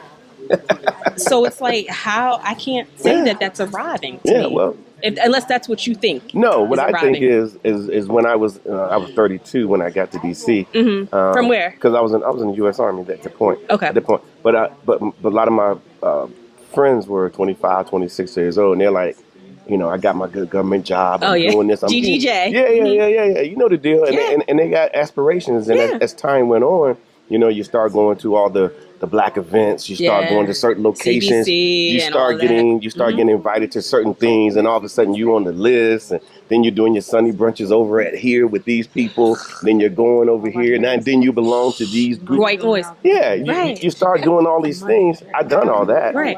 That's what I'm saying. So that's what you, if that, and then but if that's all you know. Yeah. But then once you do it, then you get in and you be like, okay, this was cool. Now, this I used to have the black dress hanging up in my office because you get called for a cocktail party. It's like, that doesn't excite me. That just means I have to put on red lipstick and put on a dress after working 10 hours and hobnob with these people who I have no idea who they are. So it was easy for us to start our company when we started. Yeah. The company before before this one. It was easy. We're entrepreneurs, serial entrepreneurs. Yeah, we know what we're doing. He said we know what we're doing. No, I mean, we do know what we're doing. We know exactly what we're doing. Yeah. We did it properly. Yeah. I mean, you're right. Like, I had my firm in DCA. I started out law school, hung out my shingle. Then I was just like, I don't like working like this hard. Like, I'd rather somebody pay me. Yeah. So, yeah. But it's good. I think black people, especially with the last, presidency, I think their eyes are open and they realize that it ain't going to change. No. It ain't going to change. You say not all? No, you can't. There'll never be an absolute. Not all, but I think a lot. Yeah. I think a lot. I mean, my cousin, she's never traveled before in her life, ever. She just left and came to Ghana in June. She's like, I'm not going back. Bought a property and everything. Never been on a plane in her life except for a plane to go to prison. And was like, I'm done. I'm done with the States. And that takes, courage. Never been on a plane. And it's now in Ghana. Yeah, it does. And that's one of the things that we like to do. I mean, you come, you go through the whole undulations. You would be surprised. Tasha can tell you the same. The undulations that people go through, like the unpacking of stuff, just to buy a ticket book a trip with us, and to get here. It's like they're losing their mind in some way. Oh, well, What are they about? fearful of? Oh, girl, please, everything that you was told that you're supposed to. Oh, they're gonna think it's lion, tigers, and bears. And Yeah. The bully's gonna get you. You know, bully's gonna carjack you, or excuse me, hijack you. You know, everything's gonna happen. She's not going to talk to you. She doesn't like you. Yeah, all this but stuff. I guess if it's that, if that's, you know, people who aren't traveled and experienced. No, even the ones that are, you're getting that. Listen to me. Wow. Listen to me. This is what I'm telling you. We get some of the most what we call affluent people calling us. Yeah. You'll be surprised. And they're still. You will be surprised. I've been to Europe. I've been all over South America. I've been here, but I've never been to Africa. Let's go to lawyer route, as you said. I'm a lawyer. I got my own firm. I got this. I got that. Here's my. People have sent us their CVs. For what? Are you doing employment? Yeah, just because they're thinking that they're coming here, and they're thinking that they're supposed to have some special location for them. I don't know what their deal is, but my point is. No, explain. I'm trying to figure out. It's nothing. It's really, if you just take it literally, just be very literal with what I'm saying. Okay. They are virtually, regardless of what standard they are in the United States, whatever they're doing, they are afraid to come to Africa. And they are virtually afraid, and we take. I'm afraid to go to the neighborhood. I'm afraid to drive. Yeah. But people. Here you just say cool but drink people are and used keep to going. it. They're used to it, and they excuse it. Like Baltimore has got a lot going on, and I'm being kind. Because that's where I grew up. But they will excuse all the crime they've ever seen and everything, and then we would have a day and a half worth of riding, and they'd be like, "Well, that's the bad place." Blanket. So you know what I did when that happened? Tell them about this ride. When it happened here, I said, they were like, "Oh, you got to come home." I said, "I'm about to go with my brother to the golf course." Yeah. Time for this. And they're like, "But you see what's happening on TV?" And I was like, "Yeah." I said, "Do you just realize we just went through Freddie Gray? We went through Black Lives Matter, Rodney King." I said, "This happens all the time." I'm like, "I'm in DC. We have protest rides all the time." And I said, "You think I'm gonna hop on a plane for 15 hours because this is on the news? Look what we deal with every day. Stepping over crackheads, like murders, this and that." Yeah. And they're like, I'm like, "Wake up!" Like, or driving to DC, and under every bridge there's a bunch of homeless people. yeah, and I'm like, under every bridge. why would I wish leave? there was like Yeah. I wish there We was were like so worried about her, and we were like, And they're like, "How are you feeling?" I was like, "This happens at home." She was like, So here's what I suggest you do. Hop on a call with us one day, and every time you hear someone say the word safe, drink. See how long you last. See if you're drunk by the time the conversation's over. Yeah. I am safer here. My kids, my 3 black boys felt safer here. They were playing croquet, okay, on the lawn in Franschhoek. And I'm just like, you can't even play basketball outside your house. Every time they say the word crime or safe, just take a shot. You'll be drunk in like 4 minutes. What images are they seeing? The ones that they got. Come on now, What about the one that there's this YouTube, I don't know if it's YouTube, but there's this commercial that says, where it's like, go back to Africa, and they've been changing all of the images to say, yes, we are going back to Africa. They show these beautiful ones. I know that. That's what people need to see. I can't remember his name. But People need to see that. Come on, Stacey. I'm going to call you Tawana. But Stacey, come on. She's cool. She's mad cool. Yeah. She hooked us up in Cape Town. Think about it. Just think about it. Before you came here, before most of us come here, you grew up in America. You grew up in Detroit. Baltimore. I don't know if there's a difference. But what do we know? What do we see? There's nothing. The images that we there see, is zero images. Nothing about South Africa except for apartheid. And just Africa in general. It's just horrible. So my point is, I understand why they feel that way. Yeah, And that's the only reason I spend a little bit of extra time talking to them, to calm them down, because they, regardless of how educated they are, that's what I'm saying. no matter how wealthy they are. That's the part I'm missing. A learned person should. And you can't shit on people, because a learned person is the same learned person that learned what they learned to say, don't come to Africa. They learned it in the same place where they got their education. They learned it in the same time.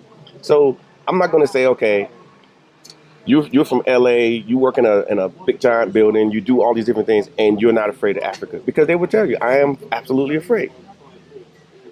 Africa is what a about continent. What about my safety? I had a message the other day. What about my safety? Are you going to guarantee my safety? My safety, my safety, my safety. Drive-bys in LA. And I'm like, but you're in America. I'm like, you're in America. But Africa is worse. And then what happens is they get here, and I'm calling it now. I'm dubbing it now the door of the return, which is OR at Hamburg Airport. When you come through that, when you visitors, when the you come visitors out lounge. of the thing, and when you come out, door of the return. And I said, you're here now. You won't.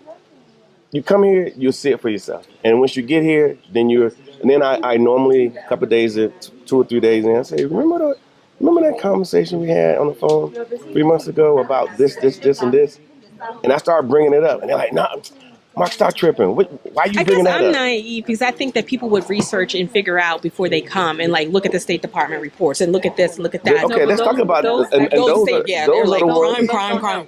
Yeah, those are. Yeah, they're We've like had people crime, say, crime, "Well, crime. I went on the CDC website, and they said, okay." I traveled last year during the pandemic. Okay, exactly. We actually look at that. Actually, it's hilarious. Let me tell you why it's hilarious. Because America be on fire with COVID, and they lost mad numbers. But then people be wanting to come here, and then they say, "Well, I went to the CDC website," and we were containing it. I traveled here in December, and I left when January. Traveled during the height of the pandemic and came. And like you said, I guess it's just a personal choice, and in what you're exposed to and what you're willing to believe. But you got to experience it to realize. How many people do you think we talked to in a month? A month? I would say probably like 42. Who? 42. Talk to? That's a good number. I know, right? I don't know. No, actually, in a month, we probably talk to a few hundred people. Easy. Okay, I don't know. And that's just not. I'm not talking about those are the talk. I'm talking about this. Oh, see, you didn't say. I'm talking like just you're talk. booking the trip and you're actually. Okay, yeah, we probably do that too. But we talk to a lot of people, and so we're comfortable. We're here. Mm-hmm. It's nice.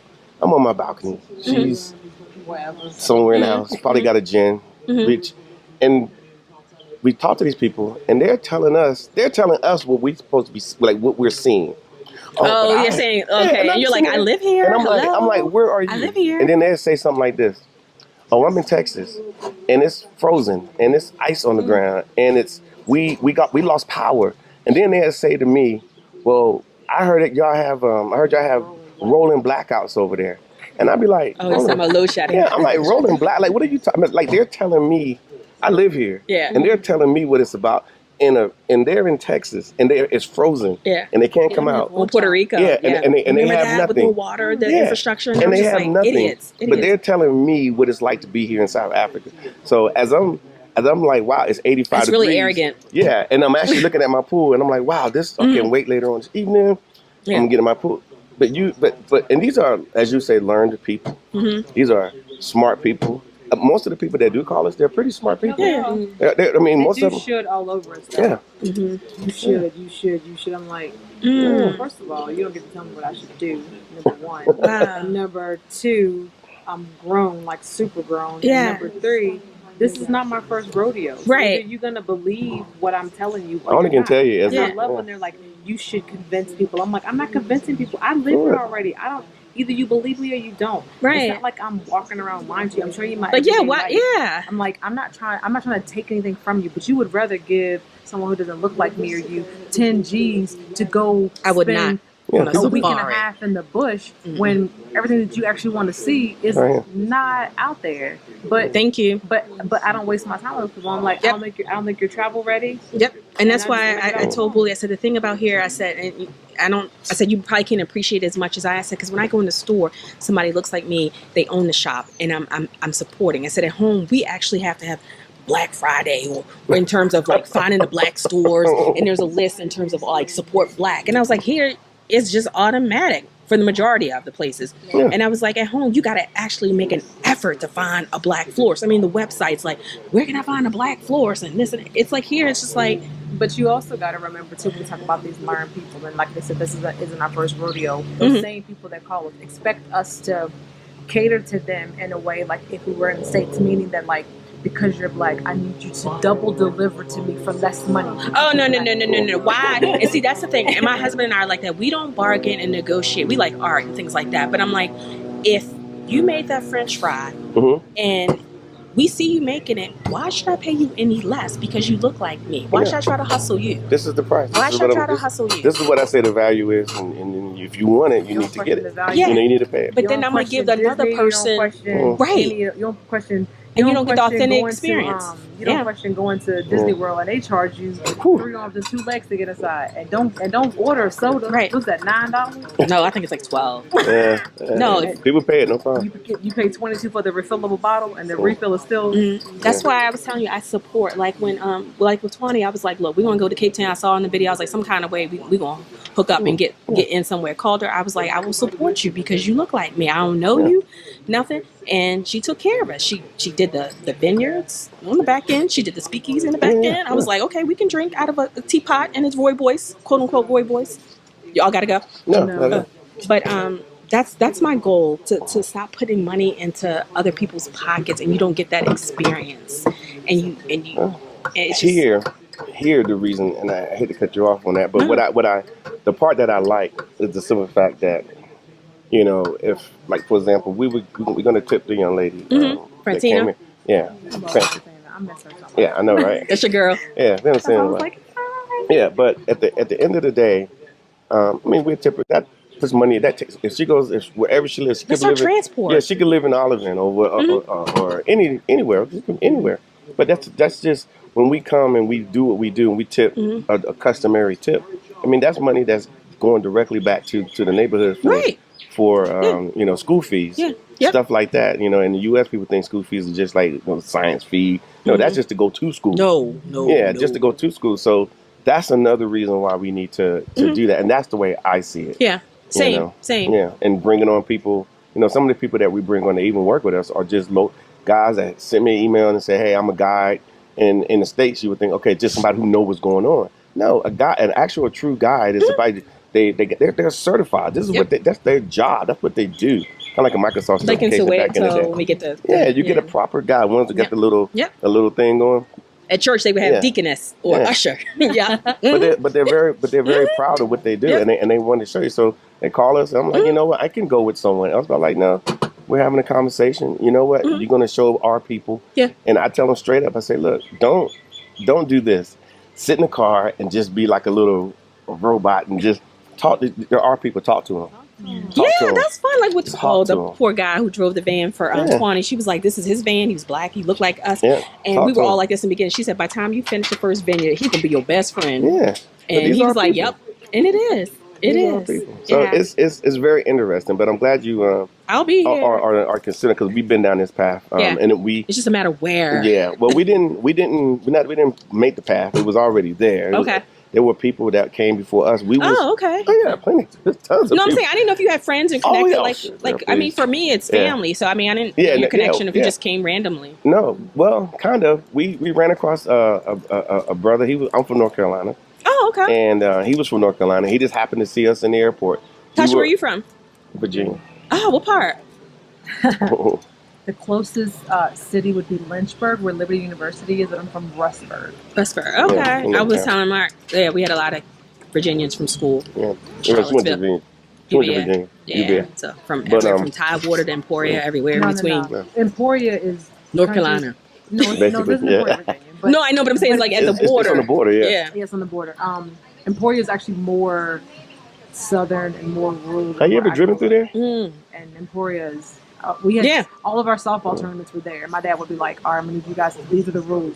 You gotta leave before dark." Because Emporia was like, and I grew up in a town that had like 2 stoplights, so Emporia's worse. Okay, all right, got you. I know in Emporia, you always got to slow down on the highway because they will pull you. There's so many tickets. I've gotten tickets, but now I know. I think there's a 16 in Virginia going to North Carolina. And I get a 16, I just slow down. You know. And there's a slow down, and I'm cruising, and I see like 15 cop cars just pulling people. Yeah. I got to think of that town that's at the border of Tennessee and Virginia. It was this girl, and she said 2 stoplights too. Probably the same time now. No, it's like it's right at the Tennessee-Virginia border.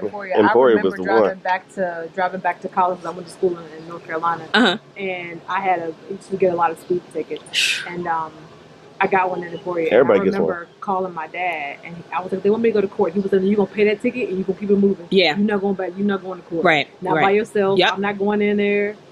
Same in like, Albemarle okay. County. Virginia Just pay that is. ticket. I'm like, it's a lot. He was like, I don't care. Yep. Because they'll charge you with everything else in He was between. like, he said, I need you to come home. That's what I'm telling you. Cool drinks don't work at home. You either get shot or locked up. Yeah. Those policemen. Yeah. You get shot or locked up. Yeah. Scared Those of are options. No cool drinks. No. So you were saying, But we ended up running across a brother who helped us out. He told us, he gave us. This is what he said to me. So he was like, because he was going to Port Elizabeth, he was going to Cape Town. We was at OR Tambo, and he said, "Hey, I'm gonna contact you when you." So by the time I got there to Cape Town, we unpacked. He had sent me an email, said, "Hey, I'm gonna be there in a couple of days in Cape Town. Let's connect." He had been here for years already. okay, And so retired or working or just no, decided to come? he came here as a young man. He works for. He does a lot of stuff. He's a writer, author. He writes for the Star. He just came and loved it. MSNBC. Well, he just came and got in. Yeah. Yeah, and that's the thing. I'm gonna segue a little bit. That's the one thing about South Africa. You know, you've been here a few times, and I get it. But a lot of people want to come here and they want to say, "Hey, I want to come here and get a job, and I want to do this." Like they want to act like they're coming to the 51st state and just do, No. and do what they did in the States. No. And what he did, he came no different than us. Because I understood what he was saying. We came and we got in the game. We started talking to people. We started meeting people. We started talking about what we wanted to do, and people coalesced around us. Yeah. That's just what's going to happen. It's organic. Yeah. And you don't have to. People are like, well, I need your connects. I said, no, you can get a connect by just sitting at anywhere and get a connect. Connects are everywhere. Yep. Everything's connected. Yep. So that's one piece. But this brother, he came in. So we was at the V&A waterfront, and we met him, and it was good to see him. I said, "Hey Tim, what's going on?" He said, "Hey man." He said, "Mark, so," he said, "So what are you trying to do? What are you?" I said, "Well, honestly, Tim," I said, "We've been here a few times already, and we're trying to figure it out." Yep. Sound very like similar to you. It sounds very similar. And that was Go with back the in flow. 20. It's a coffee shop. If it's And that was in whatever. 2013. So I trust me, I understand your plight, right? It's nothing new. And eventually one day you would be chatting with someone and you would be like, "Yeah, I remember," which is a good thing. Talking to Because obviously, Mark and it's working. Or you and your husband or whatever. And he said to me, out of everything he said to me, he said, "Mark, let me tell you something." He said, as an African American with some means, some means, some means, he says, and he's been here for a while. He said that you, like 10 years before you came, or like 5, 7, okay. 8, 4, 3 a day. I don't know, but it was somewhere up in there. He was here before us, and he was established already. And Tim is younger than I am, and because he came directly from college, from here. Yeah, so he's younger than I am, I think. Yeah. And I think he's in his mid-40s now. And he told me straight up, he said, "You come here," he said, "you will fall in the top 7% of the population." Yeah, that's what you were saying. Yeah. And that's what he said to me. He said automatically. Yeah. And it's, at the time, I didn't understand. Right. But I didn't try to quantify it. I just took it and I said, okay. So as we started moving about, I started realizing what he was saying. Yeah. And I'm gonna give you a very short version of the super long story. So here we are, and we ultimately we had a Barbie store here in Southgate for a few years, and so I'm coming here. I'm negotiating with the man who owned like the Mattel, because I don't know if you knew, but they never had black Barbies here in South Africa. What they do now. Yeah, there's a reason behind Then they that. had those knockoff dolls too, but they weren't well Mattel or anything. Yeah, it wasn't Mattel. And so I had to go talk to the people from Mattel Europe, and then I had to deal with the toy distributors here. And they were like, "Yeah, we'd never even seen them either." So we ultimately cut a deal. On the continent. Yeah, we had a deal. So I flew back, had a conversation. But before that, I'm talking to my South African friends. They're all fluent. They got their own businesses. They're doing their thing. Embarrassing hell at me because at the time I didn't have a Porsche. They did. I'm like, how you get? I'm supposed to have one, But then ultimately, I was like, when I went back home, I think I bought it. I was like, I'm done with that. I got home from work. He was like, I'm done. "Hey, I need you to ride with me up here real quick. I gotta go pick up this car." I'm like, "What?" Yeah. Why is that the universal story? That's what it is. I had to have it. This car. Yeah. How many times I had to go pick up a car? That's what I'm saying. Why is that a universal story? Or come downstairs. Come here right quick. I like that one. Come here right quick. I think I co-opted my story. I'm sorry. Okay. No, but I'm just hearing my husband. I'm like, why is that the same line? Because they like cars. I've been hearing it since I was a little girl. My dad's the same way. Oh, he was car. Okay, we'll stop by your shoe closet at some point. But that's neither here nor there. That's neither. Yeah, that's neither. You got me. Okay. That's neither here nor there. Okay, you got me. Touche. Yeah. So I'm talking with them, and I'm like, man, I'm a little nervous because I got to go talk with these guys, a whole panel of people I got to talk to, and it's just me and These this like the other- Mattel execs. Yeah, they was all there, Uh-huh.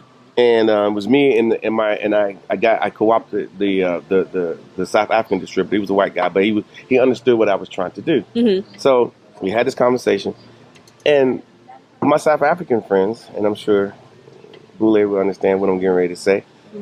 They all looked at me and like, why? Like, why are you nervous? And I was like, well, because, and they said, That's an American mentality. yeah, but they said, but you talk like that.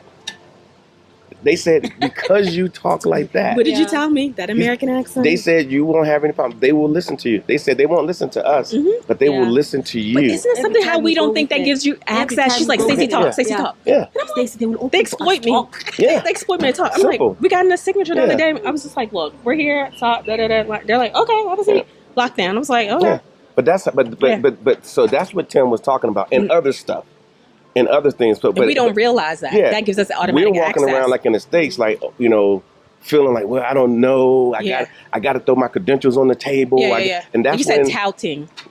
I did. Yeah, remember? You shut me down. You were like, that doesn't matter. I was like, I know, but I was did. saying that to you because I was, if I was there's like, any connections between Virginia, and then it ended up, being one. But we're here. Yeah. But so what I was saying was that at the end of the day, just come here as an African American. You don't have to throw all your CVs on the table. You don't have to throw all that. I mean, I'm not saying you in particular, but I hear what you're saying. But that's where he was basically telling me, stop doing. You don't have to do all that. Just be you. Understand the culture. Yeah, that's the key. Talk to the people. Yeah. Try to understand what this vibe is. Stop what's going trying to on. be American and leave here. that American there. Yeah. Now if I had to go back in the States, I gotta say, I went to here. I used to work for this agency. That works at home. That works at home. It matters. But here, it don't mean anything. Here things are relaxed. Yeah. Yeah. To be on their see, pace. Yeah. Talk to them, but be on their pace.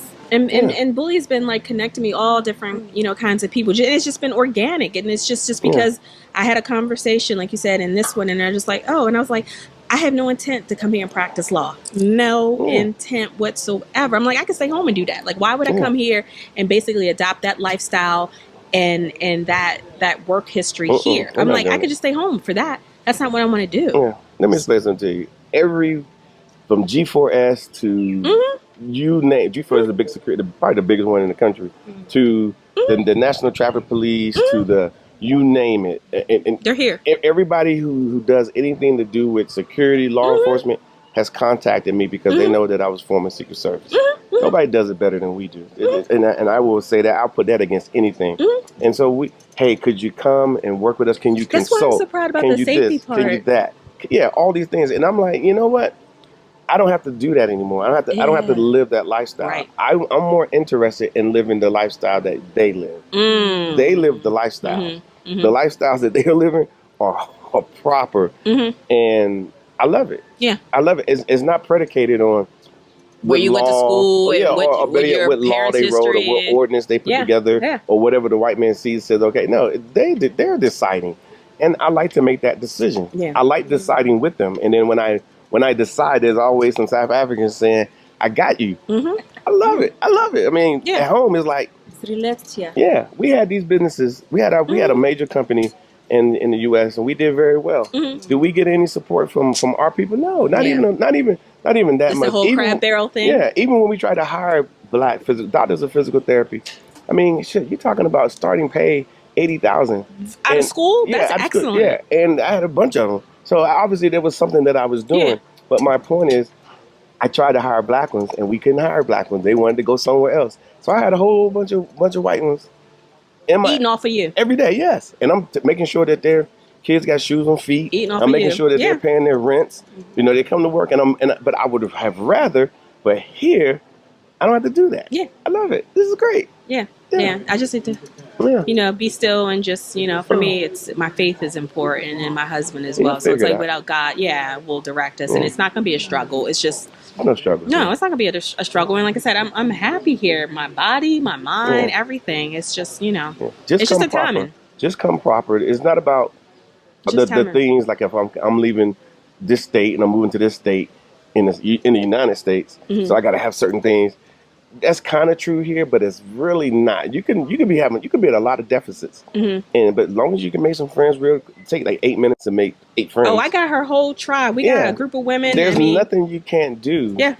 Here, in my opinion. Yeah. And trust me, people are like, wait a minute, y'all sold y'all business and y'all gonna move to Africa?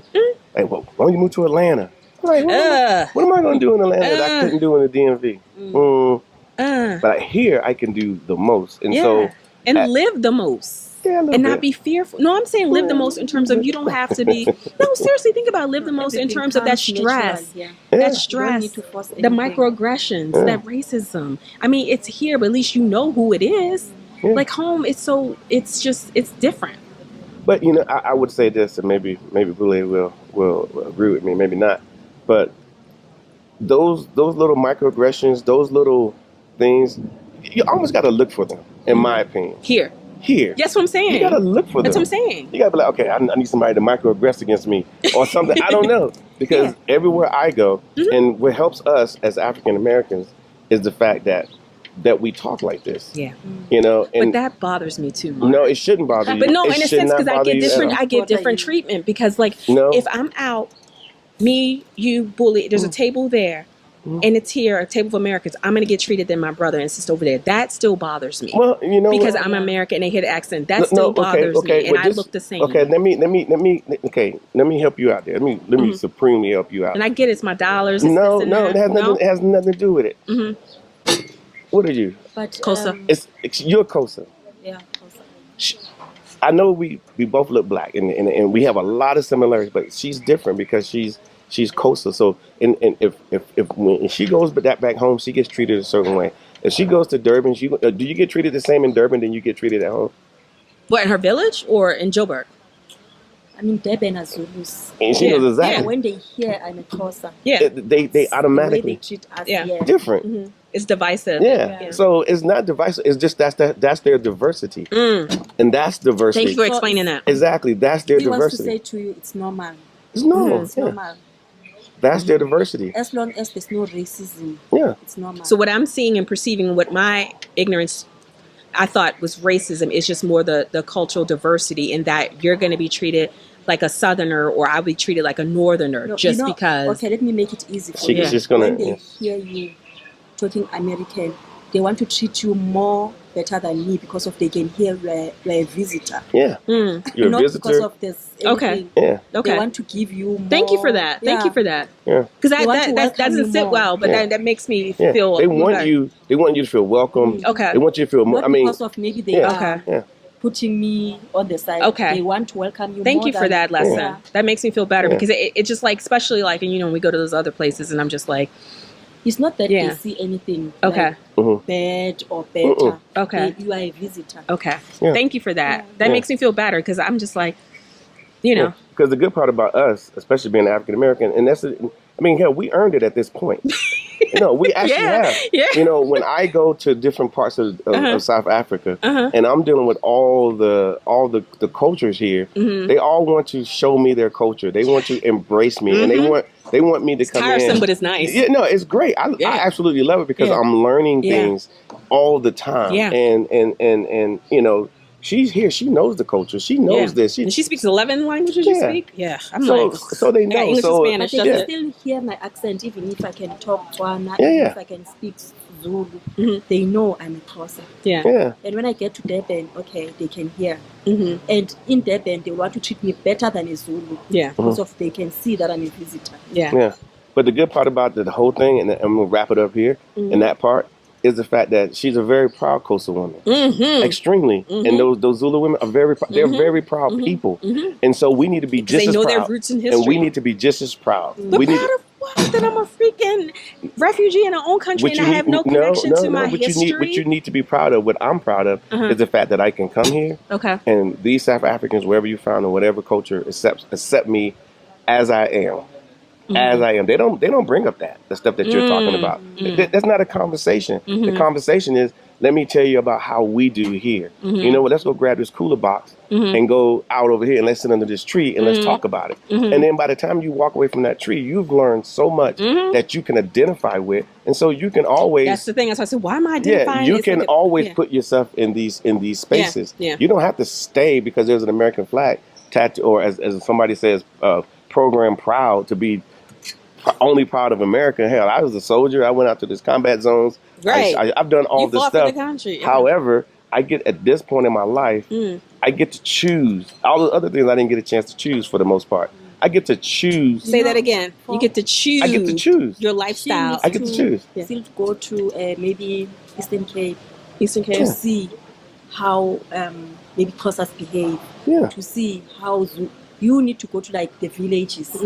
Yes. How you They be leave treated. Thursday for the village, but I'll be in Zambia. Yeah, no, but that's where she you. needs to go to Yeah, the so I village to spend. see. People see Not us. just around here. Yeah. Happen. Yeah. Go to the village. Every and time see. it's time to go to village, something comes up. If you're here in December, Yeah. and around the 15th, 16th, when everybody start getting missing, like where is everybody? Oh yeah, they go home. They're in the villages. You got friends, don't even know it. Hell, You'll see how you. and just go with them. Say, hey, can I go to the? They be like, yes. Their homestead, Yeah. like my brother, when Go is to when the is he village. leaving? You'll learn. Thursday? Because when we were in Durban, they left us in Durban and went to the village. So they go all the time. And my niece was like, Auntie Stacey, you got to see how we actually go fetch water. You Go got to the see. village. Yeah. And then you can understand, but then you'll be like, wow, I'm so accepted. You'll never feel more accepted than when Because you they keep waiting for me. We They're want to waiting for come me. and see just you. go. They want to come and see Yeah, me. and they want to meet you, and you got to go see Go-Go. Oh yeah, I have so That's many what's go-go's up. here. You got to see Go-Go. I got- She gonna talk to you. Yeah, the gonna break go-go's it here down. talk to me. Yeah, we'll break it down. I sit at her feet. Yeah, So- and cook for me. And that's where we are. Yeah, I love it. And that's why I like being here in South Africa. Like I get to choose. Yeah.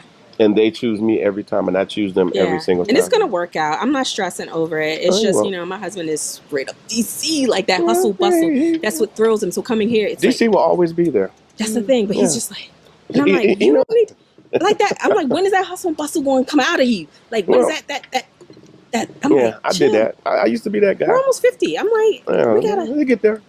We get there. I'm over 50. I'm 52, so Oh, you're, yeah, I get you're it. close. I get it. Yeah. But So I gotta wait till he's like actually 52 or 50. no, he's here. We're Everybody's 47. maturing We're different. 47. I'm still young. You get there. I ain't young. There you go. I remember. That's, That wasn't that long ago. He's talking about. I remember. 5 years ago. It was That's not 5 a years lot. ago. I was in the States working that Hustle and business, bustle. working super hard. What was your wake up call and said I'm done?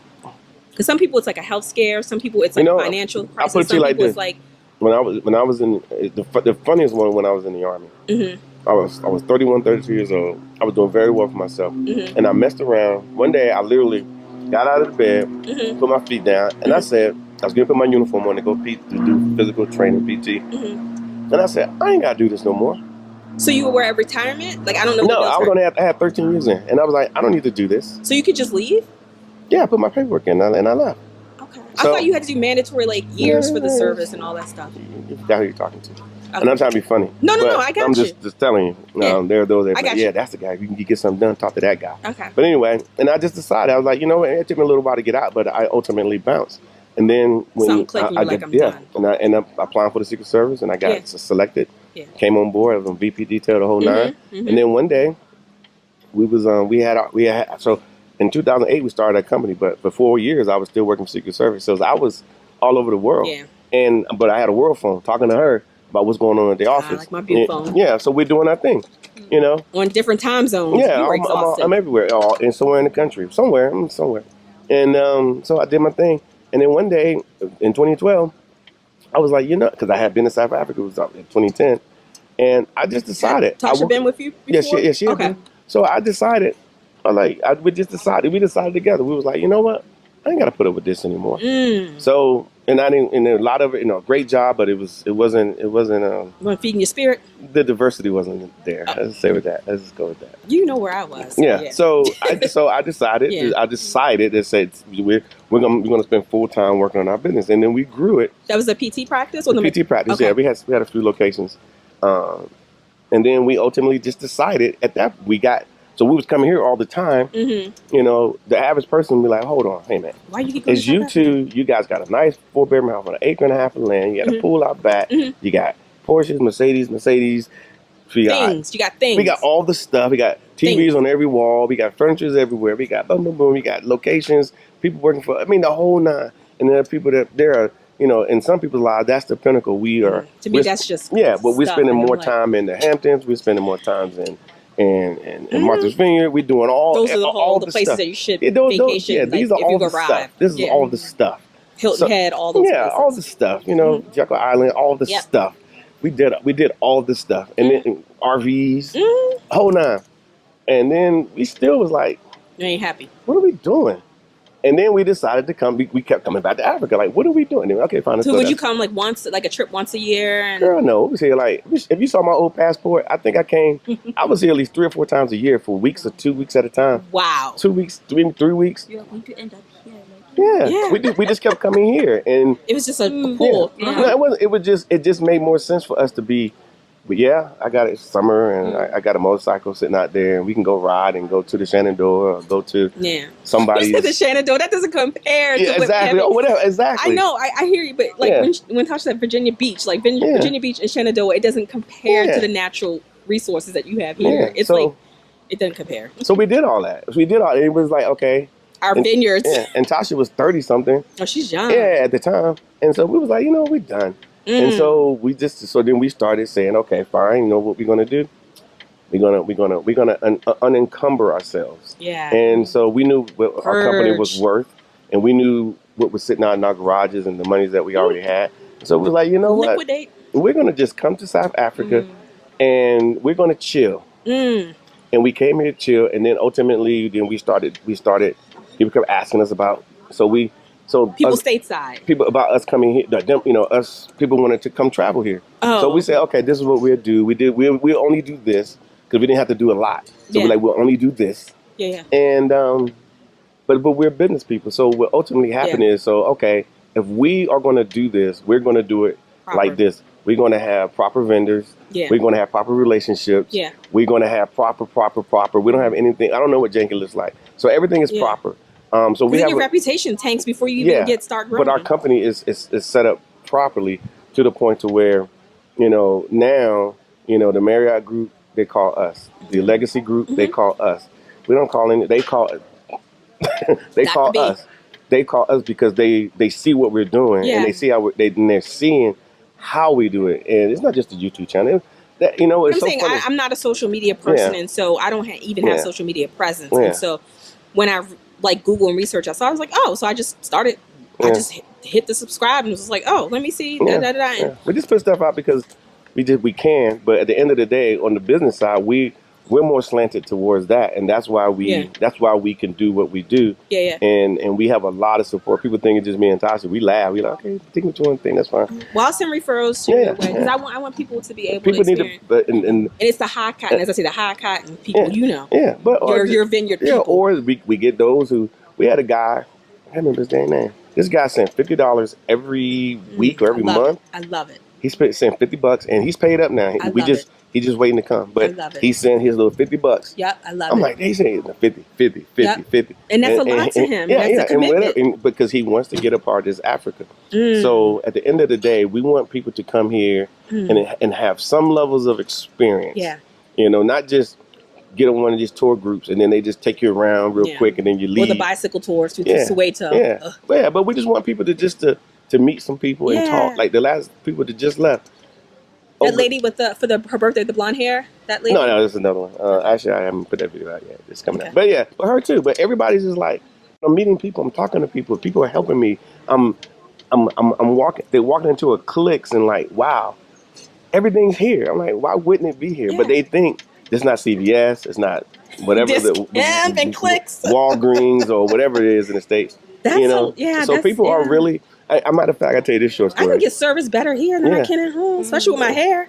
I was in. Jane comes over to the house every time I land and braids my hair 2 Yeah. hours and I'm done. 30 Yeah, well, bucks. the young lady there's in videos coming up. That's what she was standing in one of the hotels, and she was at a mall, and she was talking to the girl at the mall who works there, and she was like, "Hey, I see." I'm gonna take a couple. Yeah, sure. They started talking about her hair, and then she said, "Well, don't worry about it. I can call my girl, and she will meet you at your hotel and Yep. get it done." Yep. And so when I saw Marie, I'm like, Your hair's different. Oh yeah, I could. You know, she When said, I land, bully nose. and she said it was only like for total price like $40.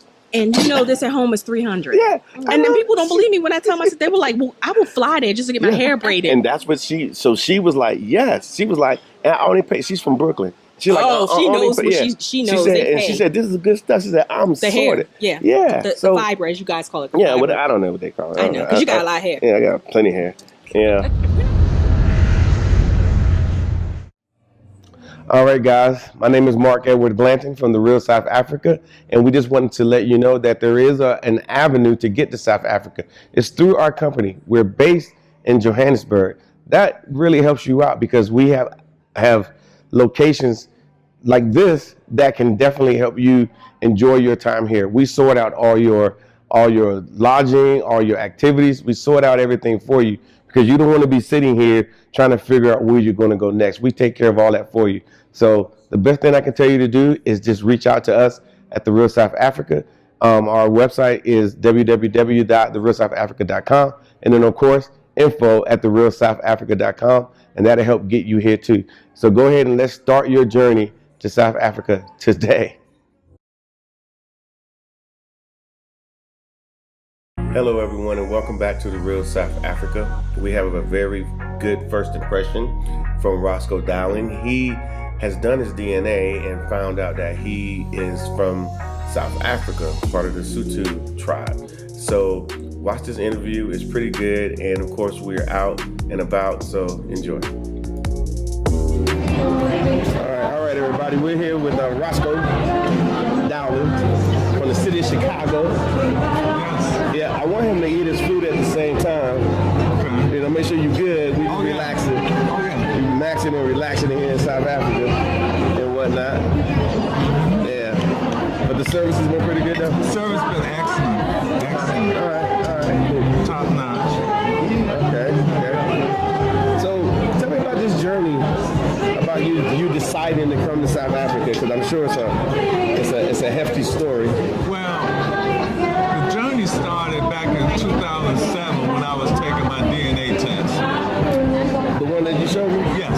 Okay. That's when it started. And once I got my results back, it shows that I was from the Sotho people of South Africa. So I'm like, wow, I got to get here quick. But you're supposed to be, everybody else is from what? Where they from? East Africa? West Africa? Yeah. Most people from West Africa. Right. Well, but yeah, go ahead. Right. So I was just so shocked and amazed that my DNA was from South Africa, because when Nelson Mandela got out of prison and came a few trips to the U.S., was mentioned to us, telling us about brothers and sisters, come back home to the motherland, come see what we have to offer for you. And you'll be surprised that we upscale, everything is great, the apartheid is behind us now, and we moving on up. Yeah, and it still is behind us. Yes. You know, people keep, on our side, from the U.S., they keep bringing it up. They'll call us and they'll be like, well, what about apartheid? We're like, that's some time ago. That's old news. Yeah, that's old news. But they still want to bring up. But they heard something wrong, because whatever they're watching on TV in the U.S. is not true. Because they just show you all the false things in Africa. And it's sad that they keep advertising that instead of showing the real deal about what South Africa has to offer for all of our people. Yeah. And once you come here and get here, you'll be like, wow, I gotta make a trip back here again, because so you see it when you get here. You see it when you get here. It's hard for us to try to put it in a space where everybody can get it in the States.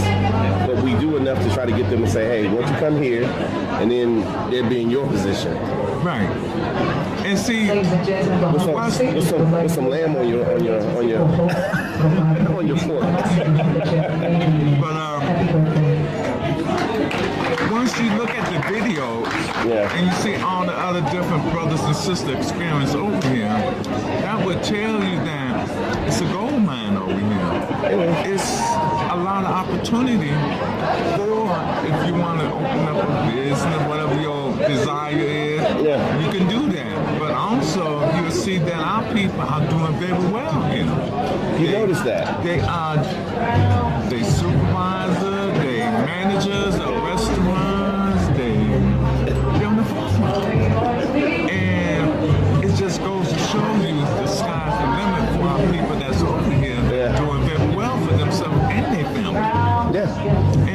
also going to school. I mean, they are here in South Africa. People are on the come up. I mean, it's still early, on, after apartheid, but come back in a few years, and those people that you saw that weren't doing as well, they're moving up. They're moving up pretty fast. That is true. That is true. It's just, those are just the facts. While we're in the States, we're very stagnant. Oh yeah. And I'm being kind. Yeah. Because in the States, you can have all of these degrees and you still can't get to the next level. Yeah. Because they want you, you got to have this degree. Then once you get that, then they tell you it's another step. Yeah. It's like, when are these steps going to stop? It just, they keep adding things onto it. Yeah. It doesn't make sense. I think the steps stop when you are heading to the morgue. That's when it stops. Right. That's what it seems like, Right. Yeah, but this is a great detour. This is a great detour. Check this out, because we come here so often, and we got our you see that right there? Yes. One, Edward Blanton. Yeah, and Tasha has one as well. Tasha has one as well. Yeah, they gave us knives so we can. That is awesome.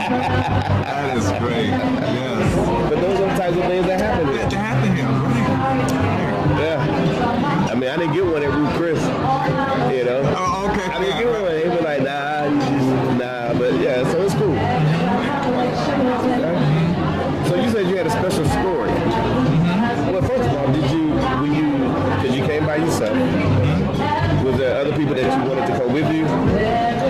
Well, there was another person I wanted to come with me, but she backed out at the last minute. She was like, finance issue, it's always something, So I learned over the years to just get up and go.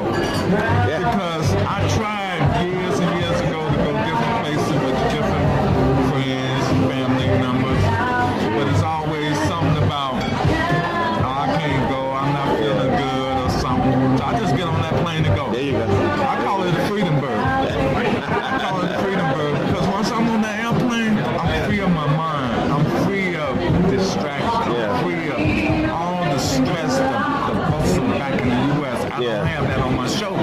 Yeah. So I leave all that in the trash can there. Yeah. So once I land here, I'm like, first thing I had to do, I kissed the ground. I really did. I kissed that ground when I got in the airport. Yeah. People were looking around at me like, what is this man doing? But they just don't know. I'm back at home. This is motherland. This is where life and everything all started. Yeah. So that was God calling me to say, do it, Rosco. So I did it. I kissed the ground and looked up and said, thank you, God, for blessing me to be here. And I will be coming back because I just felt that vibe. And it's hard to explain, but it's hard to explain. It's a feeling there. Maybe you can explain it. It's a feeling there in my heart. It just came up and just said, well, wow, you made it home. You made it home to motherland. And once I'm at the baggage claim, people was just talking and saying hello, how you Everybody else doing? is just as Welcome happy. home. Everybody just as happy as where you from. They asked me where I'm from. I said, I came from Chicago. Welcome home. Just welcome home. It was like this just welcome feeling at the baggage claim. Yeah. I haven't went through custom yet. Yeah. Through the baggage claim area. So once I got on the other side, it was just Because we call that door that you went to, because when you got your bags and you're going through, the big doors open. So, we're dubbing it. I mean, the door of the return. right. The door to return. Right. That's the way I see it, because that's you get to come back. Everybody want to see the, how we left. Very traumatic, but then it doesn't have to be traumatic coming back. That's true. It doesn't. It's very peaceful when you come back. It's Yeah. very warm. And it's a warm feeling that I never got when I was in the United States. You're never going to get it. It's just sad, and I'm speaking the truth because it is what it is. I can call it like I said. I'm more respected and treated here in South Africa than I was in all 63 years living in America. I've been in the military. I spent 9 years in the Marines. I've been to college. I worked there. I did all these different jobs. You did all the stuff. I did all the right stuff that I was supposed to do. And it still didn't get me to where I wanted to be in life. So when it was time for me to retire from my job, I retired last year and just kept on moving forward. Brother, you are going to find a lot of things that are going to make you say, wow, while you're here, and then if you come back and keep going back and forth, kind of like we did, you're going to just keep finding more and more stuff. And then I think the U.S. is going to be almost like that was just something that I did. We don't obviously hate the U.S. I mean, that's not even a little bit, but, let's go get yours. Right. Yeah. Let me get mine, what I've been trying to get to since 2007. Yeah. Now I finally made it here. I'm like, I'm coming back. Ain't no if, and, or buts, because I felt that vibe the minute I got on the airplane. Talking with other South African people here, baggage claim, this area. And then once I got to my hotel, that was another experience. So tell me, so was your hotel, was it nice? Was it okay? Or? Oh, the hotel was beautiful. Motel 6 type? No, motels. No, this is something we don't where... do that. We don't do that. No, this is something where the high rollers Were you a high roller? will stay at. Because you're a high roller. And I was treated as a high roller. I'm like, the service was right there. They gave me my keys to my room. I went to my room. They showed me all around. It was just straight. High roller? Yes. I love that. Yes. Yeah. But that's just a sample of the treatment that I got at the hotel that I stayed at. And every day I get up, go down to breakfast, eat breakfast, talk with the waitress Nice and comfortable? Nice and comfortable, quiet, no drama, no, what's the word I'm trying to find? No good rap, no sagging pants. You mean that stateside environment? You don't see, exactly. That's what you see in the U.S. You don't see that here in South Africa. I haven't seen it since I've been here. Yeah. But and you haven't been sitting still? No, I've been rolling ever since. I haven't stopped. I haven't stopped. No, I haven't. But as I was saying about my waitress, she take care of me every morning. First day I got there, I told her my name, introduced myself to her, and I mentioned to her that I was part of these Sutra people, my bloodline, my DNA. She said, wow, really? I said, yeah. She said, you won't believe this, Rosco, but I'm from the Sutra people. So I'm like, wow, this is my sister right here that I'm talking to. I'm connected right away. I haven't been here in less than 24 hours. I'm already connecting with a local person that works here, and that's from the Sutra tribe. So I showed her my DNA paperwork. She said, yeah, you're 99.1%. You know I am that. You are it. She said, Rosco, when you go to Soweto, you're going to run into a lot of Sutra people down there, because a lot of us live in that area. So you're going to run into a few of them now while you're on your Soweto tour. And sure enough, I did run into a couple of people down there. I talked chit-chat, talked with, and they said, welcome home, Rosco, when you coming back? I said, I'll be back here next year. It's just that feeling, that vibe. Because as I said before, I've been traveling since I was 18 years old. And I'm 64 now. So I've seen a lot, I've been a lot, I've been around the world 2 or 3 times. But here in Johannesburg, South Africa, this is my #1 vacation. Knock out everything off the top, without a doubt. And it's funny because South Africans always ask you, so you've been all these different places that I have, but why would you want to come here? And I'm like, y'all just don't know what y'all got up here. This is nice. This is nice. And I've been a lot of places, seen a lot of people, talked to a lot of, did a lot. And this place is impressive. Especially for blacks. It is, especially for our people.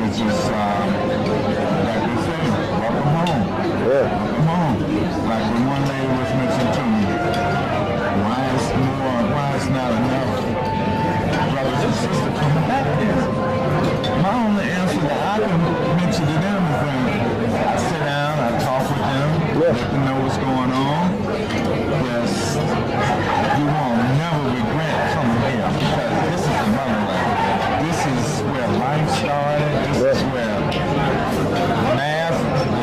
mathematician, everything started right here. Medicine, everything started right here. This is where it started. And Mapagumwe National Park is a historical site. Mapagumwe, we've been to it, and it talks about way back in the day where wealth and gold was found and all this stuff.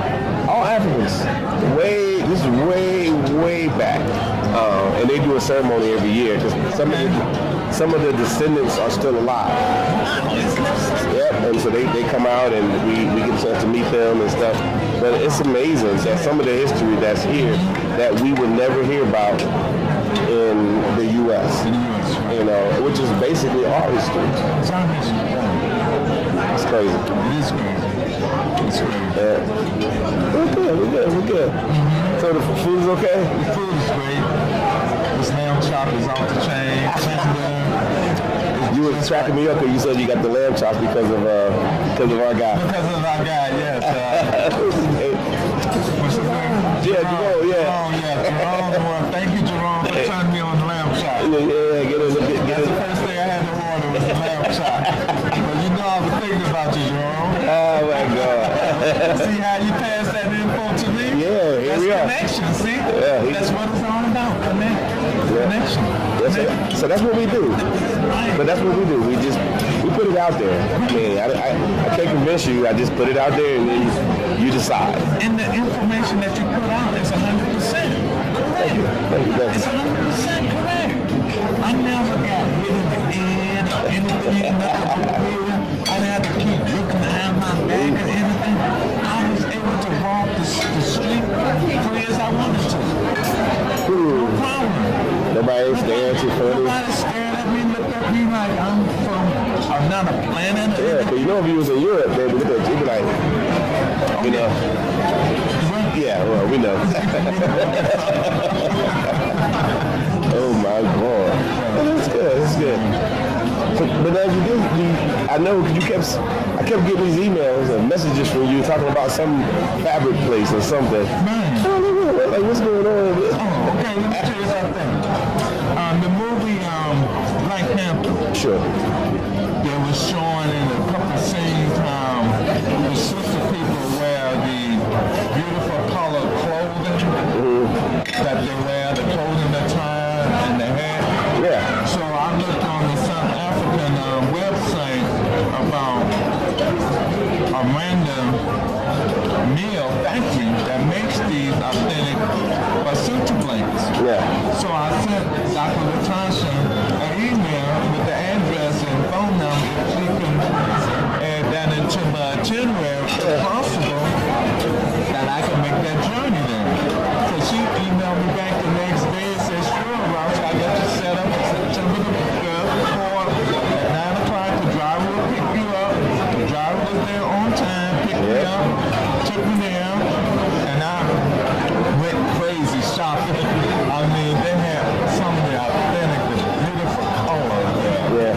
The richness, it is something to see. And I highly recommend brothers and sisters that make this journey here to stop at that fabric place, the warehouse place that make these authentic blankets. See, you eating the lamb chops because of Jerome. Now people going to be talking about. Well, Rosco said I needed to go to this place, that place, so we're going to put all that in there somewhere so everybody will know, and they're going to want the Rosco special. It is what it is. It is what it is. Did you want something to drink? No, I'm you fine sure? with one. Okay, because I'm going to order me a drink. I'm fine. I got to get me a what you call it? Get me a margarita or something. Margarita or something. They got to tighten me up. Okay. Yeah. I'm fine. Yeah. But the factory where they make the basuta blankets are authentic, beautiful color, a lot of selection to choose from. The price is excellent. It's a beautiful place to see. So I know a lot of brothers and sisters that seen the Black Panther movie that love those blankets and the tie that they wear. Come here to South Africa and hook up with the real South Africa, and they will definitely get you set up for that tour. Yeah, we we can go there and get your shopping on. Yeah, but then but think about it. Let's go a little deeper than that. You know, you came here, you spent good money here. Right. You got a good product. You're very happy. Right. And then that money went straight to the people. Yes. Yes. It went straight to the people. To their pocket. To their pocket. That's Come on now. That's what's up. Now, that's the great thing about when you spend your dollars here in South Africa. It goes right to the people, whether it's the mom, the dad. Yeah. It goes to the child if the child needs money Shoes, for school. yeah, whatever. To pay for the kid tuition for school, and for that, for shoes or clothing. The money goes directly in their pocket. It's not a second or a third hand. It So, goes right to. so where does the money go when you go to Cancun? It goes to the Mexican folks. It doesn't go to. Okay. So let's say you go to the Bahamas. Where does that money go? That goes to the government. Yeah, to the British Crown. To the British people that's in charge of. Yeah, the ones that we complaining about. Yeah. But our people run there like 40 going north and have nothing to show for it. Yes. It's the truth. I'm calling it like I said. It's the truth. I've been there and done that. So same thing with Cancun. Yeah. You spend your money over there, it's going to the Mexican. Yeah. It goes to them. Yeah. It doesn't go to our people. Yeah, they putting shoes on their feet. Shoes on their feet. And taking care. And they don't even speak English. No. So you can't understand the language that they're talking. Now here they speaking English. They're speaking about 6, 7, 8 different languages. And even more, that somebody's going to correct me, obviously. Right. But here in South Africa, there's no language barrier. Everyone speaks English. Yeah. I haven't had no problem speaking English with anyone here. Yeah, and everybody understands you. And everybody understands you. That is correct. They understand, and they even write English very well. Yeah. They write very well. Yes, they do. They write English very well. So they are taught very well here at a young age of speaking English and writing the English language. That's the way it is here. Ain't no sugarcoating it or no way around it. It is what it is. So it sounds like you're missing Chicago. No. Whoa, I don't miss Chicago. Oh, you said it too fast. No, too fast. I'm speaking the truth. You said it fast. You said it's home, right? You know. That's home, but I don't miss it. Mr. Winters and all that. No, I don't miss the snow that's about to come the next few months. No, I don't miss that. No. Yeah. Cause we just left winter. Okay. It's pretty nice today, wasn't it? Oh, beautiful the day. weather. Beautiful. No, I don't miss Chicago. No, it's just that's just my residence. But here in South Africa, this is my home here. Ain't no ifs and buts about it. This is it. This is the real deal. All right, had to join you in my lamb quest. Yes. Yeah. I figure I use my own personal. Yes. Oh my God, I love it. Well, cool, brother. But like I said, Mark, I don't miss home. You know, like I said, I just wish that I would have came to South Africa 10 years ago. I would have been more in a better situation as far as setting up a house or a condo or something here to retire. I just wish I would have made that move here 10 years ago, opposed to 10 years later. You know, because back in the U.S., the job, the work, and the hustle and bustle to get from point A to point B. And then when you have your loved one, family member that have a few minor issues and whatnot, you have to, help your family out. You know, because that's family. You know, but other than that, I will be coming back here next year, and I'm connecting right now with people that I'm meeting right now. So I'm connecting. I'll be exchanging emails, phone numbers. They will call you. Things like that, because I have that feeling right now. When it's time for me to go back to Chicago, I'm not gonna want to go back. I'm gonna break down. No, you won't. No, I can feel it right now because no, I'm serious. You can look at my eyes right now and you can tell because it's that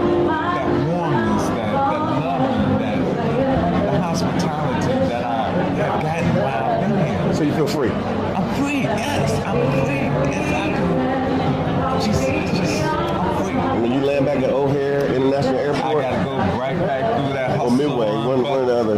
Yeah, go back through that hustle and bustle, the rat race, the people that run you over, and no respect, it's just... You know, the other part of it too, when you go back home and you see your people, and they never got a break from it, and they're still going through what they've been going through their whole life, and they don't even realize this even exists. Like, they should have an opportunity to come here, take a break, see what it's like, and then, you know, like we used to do. We used to come here, relax, and then, you know, go back and put that work in, but we knew what we was going into. But then we would come right back here, sit right here in this restaurant, order us some food, and laugh about it. Yeah. It's real. I just pray and hope that our brothers and sisters back in the U.S. will sit down and realize the Mark and Dr. Latasha call, set up on a payment plan if you need to get on a payment plan to make your trip for 2022. Yeah. You can work that out with them. They have those type of plan that's going on so that you can come back to motherland and enjoy yourself. You at peace. You at no stress, no worry. Yeah. Food is excellent. The food is authentic. The beef, the meat, everything is authentic. The vegetables. So it did taste a little different. Oh yeah. It tastes like real vegetable that I would eat. The meat tastes like real meat. It wasn't shot up with drugs or hormones. Yeah. Raised right out of the Right outside. right outside. Yeah. Fresh. Yeah. You can't get no authentic than this. It's that African Z. And also the air. I gotta mention that. Oh, The good. air is so much fresh. I don't see no fog or pollution. The air just felt better to me. It just felt better to me. The air, yes. The Okay. air. I'm serious. The air smelled different to me. Yeah. So that's something else to think about too. It's funny, I remember we had one young lady came with us. And we was riding, we were going somewhere.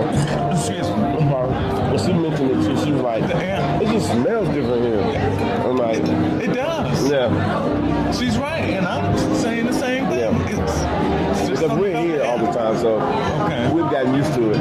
But But the air is different. Yeah. It's different. Yes, it is. Very fresh. Yes. okay. So you will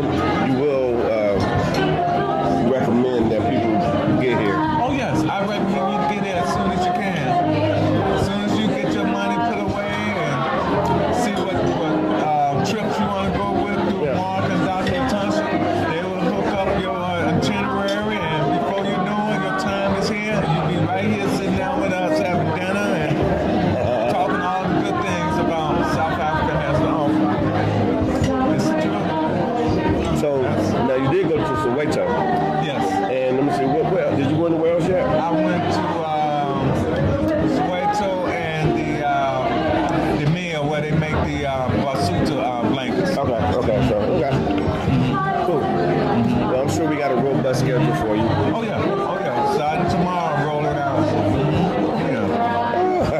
It's good. Yes, it is. Good, really good. Yes, it is. Yeah. But people do need to come back to Africa. You know, even if it's not South Africa, I think people just need to come and just get some. You know, then if you want to, you know what we're finding? You know, because the UK has a really tough restriction on their citizens coming down this way. But we do have a lot of people from the UK that are, as soon as that thing lifts, they'll be here. Wow. Yeah. Yeah, because we get, Americans, primarily South Africans that watch our channel. We get a lot of people from the UK, a lot of them. Okay. Germany, a few other places, but yeah. So, and they're happy that there's an opportunity to come down here and have a good time. Have a good time. Right. That's what it's all about. man. That's what it's all about. So now, did you see any remnants of the riots and all that since you've been here? No, I haven't. No. The only reason I brought that up because some people they're still sending us messages and asking. So what about the riots? What about the unrest? What about all these things? No, I haven't seen any of that. And the face that you have right there is the face I'll be like, what are you talking about? Talking about, right? Yeah. I haven't seen any of that since I've been here. Yeah. Excuse me. Yeah. And we was here doing that. Right. It lasted a couple of days. Everybody was a little cautious. But it wasn't here primarily in Joburg. A little bit. A little bit, right. No issues. Right. And everybody went right back to what they did. Back to normal, Yeah. back to work, back to school, Yeah. back to their normal everyday routine. Yeah. Yeah. Yes. But it is nice to be amongst the people though, isn't it?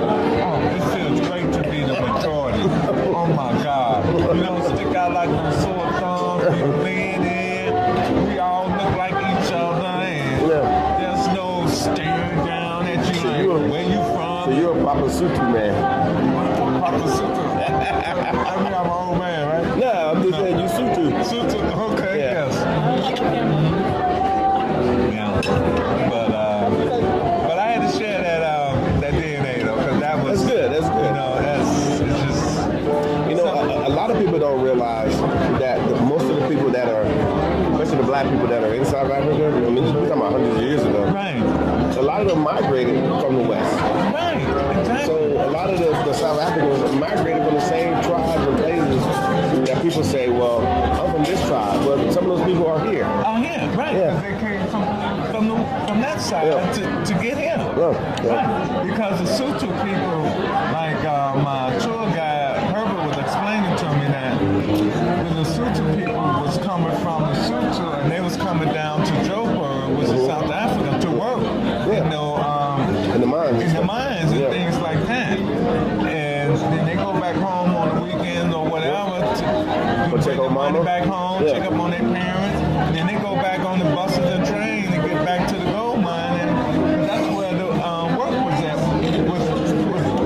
was in the mine, the gold mine. Yeah. Right. And that's how Joburg grew up into the gold. Yeah, it's a city of gold. Yeah. Yeah. City of gold, right. That's But it's a massive city. It's a massive city. Right. So it's a lot of excellent history, a lot of good history here in South Africa. A lot of good history. A lot of good history. Black history. That is true. Black history. Yes. Yes. It's black history too. Authentic black You know, history. because a lot of us feel in the U.S. that, we're on an island out there by ourselves for the most part. Right. You know, we think all things black come from like art from us. You know, and they don't realize that really it comes from here. Comes from here, right? It And- came out of Africa. Right here. So, like, I had a question one time. Somebody asked me, well, do they teach them black history over there? And I'm like, what black history are you talking about? They're like, like what we learned. I'm like, they have their own history. They have a rich history that goes back even further than It ours. goes further back than ours, right? Exactly. So I asked them, I said, well, do you know anything about South African black history? No? Well, then why would they know? But this is a great time because now we're all coming together Right. and we can have those conversations. Right. We can have those dialogues. And people are finding out really fast. People are finding out really fast that, you know what? The same thing that happened to us happened to the South Africans. Yeah, I'm Yes, strong. sir. Everything is great. Beautiful. Thank you. Beautiful. Yeah. So Yeah. it is what it is. So I mean, like you can come and go as much as you want. You know, make this your vacation or your. Like I said, I would love to make it my home, but I know what. So how can I explain it? I know I have a house at home, things like that I can sell, make money, things like that, so forth. And see, I have a heart condition.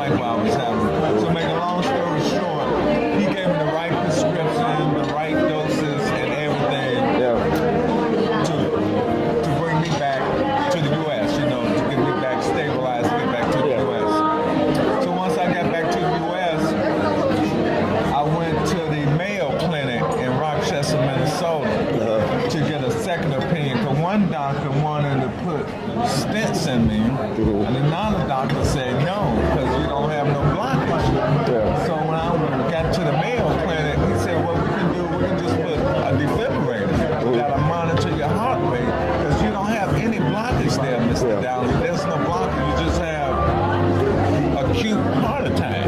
So we can put this defibrillator in you, and it monitor your heart rate wherever it needs to go up or go down, it automatically does it.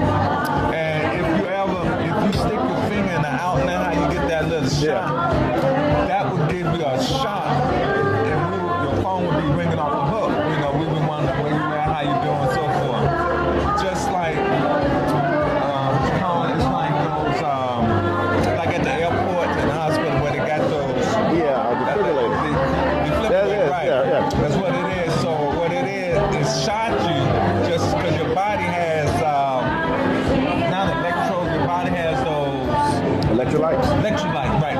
Something like that. It has electrical impulses. Yeah. So it has electrolytes too. When you talk about your heart, you talk about actually. Right, it has those in there. So with that defibrillator, it monitors my heart rate, it keeps it where it needs to be at, and so forth. I just had the second one put in January, because every 10 years it has a battery. So that battery have to be changed. So instead of them just changing the battery, they changed the whole unit. I gave you a better one. Right, a better one. So you got an iPhone 13. But that's the only thing that I have as far as a medical situation. You know, I know I can see a doctor here, you know, Colorado, they best doctors all that here. You know, I did research and stuff probably on cheaper that. too. Oh yeah, all that. Oh yeah. But it's a work in progress. You know, so. But as you get more information. Right, exactly. Right. But I just had to let you guys know, I'm a type of person, honesty is the key. You know, I don't have nothing to hide or what I experience, whatever, when it comes to health issues, because that's nothing to live with, you know. Not with your heart, you can't live without your heart. You know, you try. You know, but you can't, because see, out of my 5 siblings, I have 4 sisters. Out of the 5, 3 of us have heart disease. So that runs on my mother's side of the family and my dad's side of the family. So we inherited.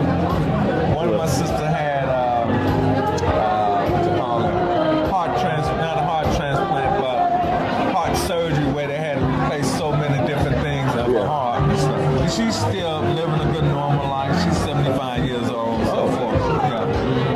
That big sister. Yeah. I'm the youngest out of 5, you know, so I'm 64. But that runs in my family, you know, that heart disease. So, yeah. But, like the doctor said, just keep doing your normal routine, keep eating right food, keep taking your heart medicine, all of that, you'll be fine. I haven't had no hiccup or anything, you know, so. And you'll probably be better here. Oh, yeah. If you was here full time, you'll be surprised. You'll be medicine. You gotta, because these, they usually they're black doctors. They deal with mostly black people issues. They know about that. Exactly. That's true. One thing we found, we didn't know until we investigated it, about like private insurance, super dirt cheap, especially compared to back at home with all those co-pays and all that stuff. And you go to like everybody's going to regular hospitals here. You go to private hospital, and everything's set up for you, so they know your situation. They have your profile set up to if anything happens to you, everybody knows. Right. Yeah. So. Yeah, I seen that on one of y'all videos about the medical guy that you guys was talking to and so forth. Oh, you saw that? Oh yeah, I watched all y'all videos. Oh yeah, a young brother, you was sitting right outside of the right outside of the office. You know, y'all was talking and carrying the conversation and whatnot. Yeah, that's the company we use. Okay. Rosco. Great. Ladies and gentlemen, on behalf of Signature, we'd like to wish Excellent, excellent. There you go. Go ahead and get in there, man. I'm about to get in here with you. Come on, let's get up in there. Yeah, but I watch all of y'all videos. I really do. Yeah. I really do. I do. I pay close attention to all of that. Because I was mentioning to Dr. Tasha that I read the emails she sends me and whatnot. I read up on it and I tell me to bring jackets, what type of attire to wear. So we do. She would tell me some customers come and they don't read the email. Yeah, that's true. I'm like, you have to read this. Yeah. Why she put it out there for you to read it? Well, you know, you're military too, so you. Yeah, you know. See, right, that's what I was saying. But we do prepare our people to come. They've never been here, and they're little. I've never been to South Africa, so I want to get all the knowledge I can, so that once I get there, everything's smooth. Everything's smooth, no peacup, no bump in the road. Because I know me myself, I like to talk with people. Yeah. No, that's my personality. I love talking to people, so I'm not. You social like me. Right, I'm not a person that stand back and just wait for someone to carry a conversation. Yeah. Person talking with sense, hey, we can sit down and chit chat. Yeah. If not, go to the next person. Yeah. You know, it's just common sense. So, you know, it's just not a rocket scientist to fix things like that. No. But some people just make it difficult. Yeah. A lot of people, and I hate to say it this way, they like, oh, I've traveled to other places. I'm not going to name them. Right. And so they just think it's going to be that.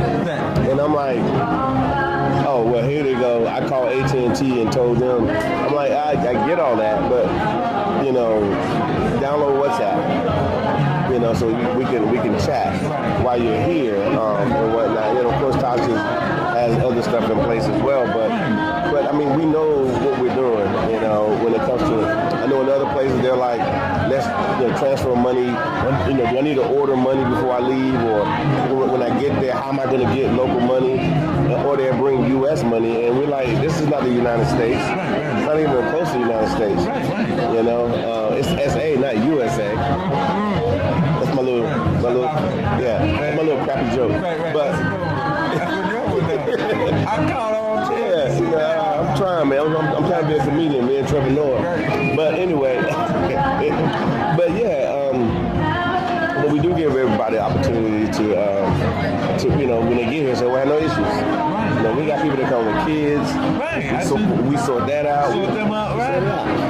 Well, so That's awesome. So there's no real reason why not to come to Africa. You know, there are those that are like, well, you know, I think people get confused because they're like, you know, I don't know where.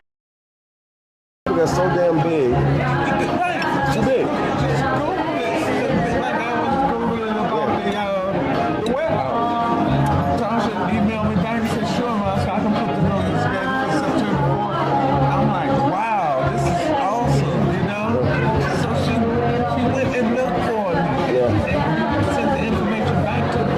You can go there and get your shopping on it. That's great. That's awesome. You know, because the money I spent there is going into their mother, father pockets. And it ain't going to somewhere else. It's going directly to them. So if I spend, just say I spent $400 US there, put on my credit card, look how many miles that'll be. Shoes and clothes. That's what it's. You know, that's what I look at. That's what it's about. I mean, we're a little bit older. I mean, you're older than I am, sir. But that's what it's about for us as well.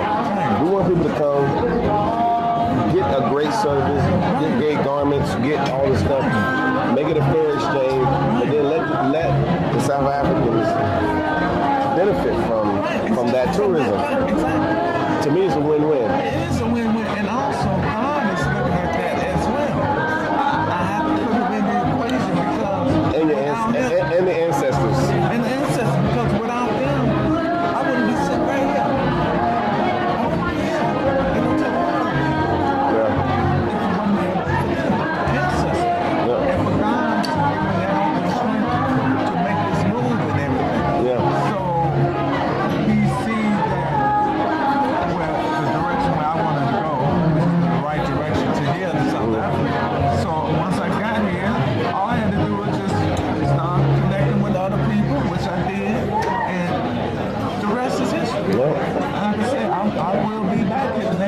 Yeah. And you will connect with more people while you're here. You will. We had this one young lady who came here, and if she's watching, she knows exactly what I'm going to say. I said, look, don't come here and be all reserved and, be all like, well, you know how we do it in the States. And I said, look, don't do that. I said, look, just talk to everyone. If they speak to you, speak to them, how you doing, whatever. Have conversations. Just like you, a few days went by, we sat down with her, and she said, Mark, you were so right. I got invited to this. I'm doing this. I met this person. I'm trying to do business in this arena. They connected me with this. She said, I wouldn't have been able to do those things if I just did my normal, be quiet, just Shut down mode. yeah. Sleep mode. Yeah. She said, I wouldn't have been able to, which was a good thing. Yeah. And then I think she just sent me an email recently. She's on the way. She moved to Tanzania, but now she's looking at coming to move. She's planning on moving to South Africa. So now, question, Rosco, in the U.S. we just did that big old infrastructure bill, so they can build all that old stuff up. But how does it look here? Thank you, man. The infrastructure here is 100% better than what I see in Chicago. And what I mean by that, Wait a minute, Chicago's the second city now. yeah, but the infrastructure is terrible. Potholes from the snow, the streets, the bridges are in bad shape, the viaducts. It just, the infrastructure in Illinois, well, the United States here, it's bad. It's bad shape. But the infrastructure that I've seen here is top notch. I don't see any potholes. I went over different bridges. I didn't see any bridges looking like it need work. Yeah. It was just, Some of them bridges in Chicago, you be like, you suspect. You be like, you be scared to drive over. am I gonna make it? Right. If you don't, right. But I gotta keep it real. That's the way it is in Chicago. Yeah. I know Chicago a little bit. But it is what it is, and it ain't gonna change. Haven't changed all these years. Still the same. And then once they approve that infrastructure bill that they did in the U.S., a lot of those cities not going to see that. Because of politics. It's just the game that we keep playing. We'll throw you a few bones over there. We'll build you a library. Whatever. To substitute for that. That's just the way it is. Yeah. But Build you a new school in the nice side of town. and here I see Mercedes-Benz, BMWs, like it's like they doing well. Well, we do have Chevy and Ford here. We do. I don't see them. I'm just telling you what my eyes have seen. BMW, Mercedes, Porsche. yeah. If we look a little closer, you'll see the Ferraris here as well. Yeah, I see them here. They're here. Right, Tomorrow's Sunday, and we're listening to some really good music now, but Sunday in South Africa this will be your first time being in South Africa on Sunday. It's chill. I'm chill there. Everybody's chill, so all the music is going to be R&B. Okay. It's going to be the music that you grew up on. Okay. Everybody listens to it because it is funny because like when you talk to people that's my age, because here I just seem to be like the oldest all the time. I don't know why. And people be like talking about, man, back in the day when they were doing apartheid, we sat in our villages, we sat in the townships, and that was the music that we grew up on. That's what we listened to. And we didn't know they were listening to our music, but they were growing up on Motown, and so they know the songs. I mean, she's singing them. Temptation. Yeah, they didn't fly her in from she's local. And they know our music. That's what they grew up on. These are our people. These are people, right? Exactly. You are right. These are our brothers and sisters. Yes. Yeah, so don't let nobody tell you any different. You're gonna get back home. You will be a little bit depressed. I know I am. You can't get around it. I've sat in that airport and cried, like, man, I don't know about that. And then I land in Dallas because I'm flying back to D.C. And I'm getting my bags, I'm dragging my bag. say it this way, but some white lady talking to me, and I'm like, what are you saying? Like, I'm not thinking about what you. Yeah, I'm just trying to get my little coffee because I'm already mad. And just get my little coffee. And I remember one time, bro, we flew back here because in summer here is, we're going in the spring, but we're in the dead of summer in December, January. Yeah, bro, it's 90, 95 degrees in U.S. here. Right. Celsius is 36, 37, 38. Okay. Pretty high, warm, the weather's dry. And not that hot, but, not that humid crap. And I was here, and then I flew back I had to go back to the States. I got off that plane, ice on the ground. My car is in long-term parking. Oh my God. It's frozen. And all I can think of, what the hell am I doing here? Literally, you get out that plane and it's just frozen. Just a few hours earlier, I'm at 85, 90, 95 degrees, chilling with my people, a nice restaurant, or we out in some green patch of grass somewhere chilling. It gets to be a bit much, man. So yeah. But I'm glad you made it here. Oh yeah, I really am. And you're getting the experience that we had. This restaurant is always on our list because we had fine dining experiences before in the States, but it was the environment wasn't conducive. Yeah, well, you know what I'm saying. We're over in the corner hoping nobody look at us funny, and we had the best experience. Wow. And we want people to have the same experience in a nice environment. And if you look around, we'll scan around at some point, but there's a lot of us up here. Oh yeah, nothing but us up here. 90 plus. Okay. It's a great feeling. It's beautiful. It's beautiful. It is. The front end, the back end, the middle end, we all the way around it. Yeah. That's a great feeling. Now I told you earlier on, I think before we even turned the camera on, that you being an older gentleman, your status here in South Africa. Now in the States, I know what your status is. Oh yeah. Okay. Y'all don't know. Y'all South Africans don't know, but you as a you already admitted you were 64. Yeah. You are here. Very respected. Everybody that's in your age group, especially ones that are below you, they're going to respect you. Baba. People are going to they're going to go out their way to take care of you, make sure that you're okay. All right. No matter where you go, because you're Baba. I'm Baba too, but I'm also uncle as well. But because I'm a little older gentleman than most people that I talk to, you get that respect. So as you get older and as you see older South Africans, women and men, they get that respect. It's about that. So that's something that as you keep going back and forth, you will see young folk falling in place for you. Okay. Because you are an older gentleman, and my South Africans that are watching this, going to watch this video, they want you to come home because they want to take care of you. They want to make sure that you're okay. You're okay, right? They would be, in the States, they put people in old folks' homes and forget about it. Because I noticed that at the hotel I stayed at, the reception, actually, everything okay? You need anything else? Always, actually. The guy at the bar, it's the same thing.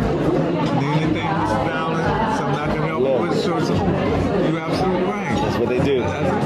Wherever I go, and I got a little gray, right. They see me and they know they're younger than me, right. And they automatically respect you. As a you got a phone call. I don't know if you need to take it or not. Okay. But yeah, but that's what you ultimately will be buying into. So the older you get, the more respect you get, the more until it's time. But yeah, I love it. Wow. So my sister asked me, she says, obviously I can go into Arlington National when the time comes. And I'm like, I don't know. Right. My parents are there. Right. But I'm like, I don't know. Right. I I get treated very well here. Right. I like very well. Better than too well. Right. Thank you. Yeah, and I like it. And I'm not willing to just arbitrarily give it away because if I go back to the U.S. and it'd be some 30-something-year-old looking at me funny. So the culture, right? Yeah, The people. They're hard to go. And this is taught to them at a young age. No, that just is what it is. Right, Regardless of what, I explain to people that diversity here, like in the States, if I ask anybody in the U.S. and I've asked them before, diversity is, somebody that's from a different country or different ethnic background, like, you're from Italy or you're from Portugal or you're a Jewish guy or something. But here, people come here and they think, well, they just see a bunch of black people, and they don't see that there are different black people here. And right now, we're sitting amongst different types of black people, ethnic groups. Right. Yeah, that's diversity here. That's the diversity. It just happens to be wrapped in a bunch of black people, which makes it work for us. Work for us, exactly, because we rap right in there too. We include in that mix as well. That's great. Right. So that's something I'm just letting you know now. As time go on, you'll figure it out. As time go on, I mean, you're a smart guy. You'll figure it out. I've been figuring things out. It was like the people at the hotel was saying. It seems like you've been here a lot longer, Rosco. You just, I'm like, that's just me. That's my personality. I like to, be around with people. I like to, it's just me. So even in your downtime, go sit in the lobby somewhere. Go and hang out by the pool. There's a pool over there where you are. Exactly right. I didn't even get to that area. It's there. I just been sitting down talking to the guys behind the bar, or customers that's coming downstairs from their room, having a cocktail or something, and I'm chit-chatting with them, so I'm like... It's a good experience, ain't it? It's a good experience. I won't trade it for nothing in the world. It started with the waitress, my first day here. It started right there. That connection, and it just exploded. And she was saying that once you get to Soweto, you're going to see more of your Sutu brothers and sisters there. And they going to come to you with open arms and just, you at home. And that was coming from a female. Yeah, oh yeah. And I'm like, I go back home and I mention this story to people, they're like, you crazy, No, this is real. Brother, this is the real deal. If you knew your status here, once you realize it. But it just, it was just so amazing. From that point on, I just been blowing up. But like I said, Herbert picked me up, took me to Soweto, learned a lot of the history and the culture about the June the 16th, 1976.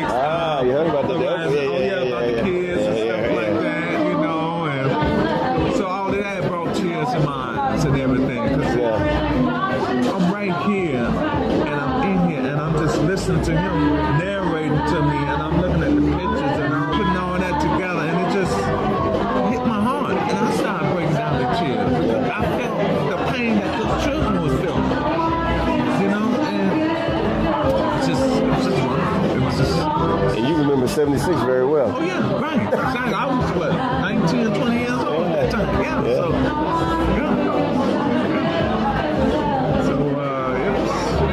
was real.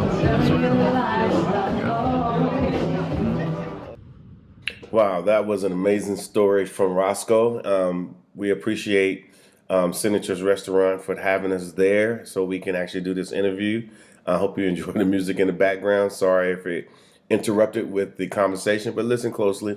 Rosco had an awesome story about how he became who he was as a person in the U.S. And of course, with him looking to find out what his African ancestry was, he also found out that he was from South Africa as well, a part of the Sutu people. So it's pretty interesting. So we always, would like for you to come visit South Africa as well as a tourist. No different than Rosco. And of course, we can take care of you from front to back. You have no worries.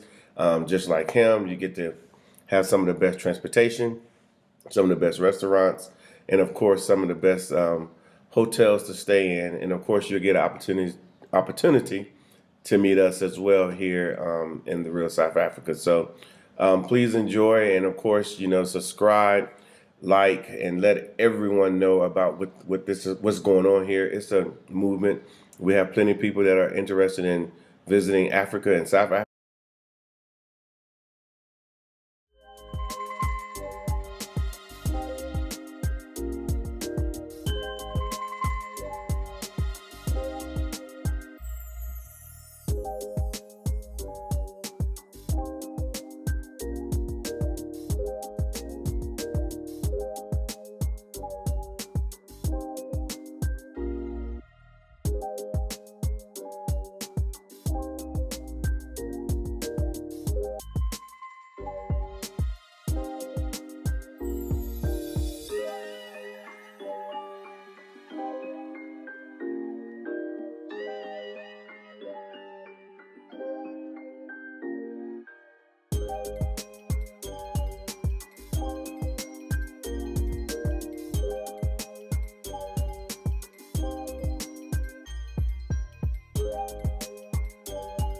All right, guys, you know that the real South Africa, we do nothing but tourism, and everything that we do is based in South Africa, almost.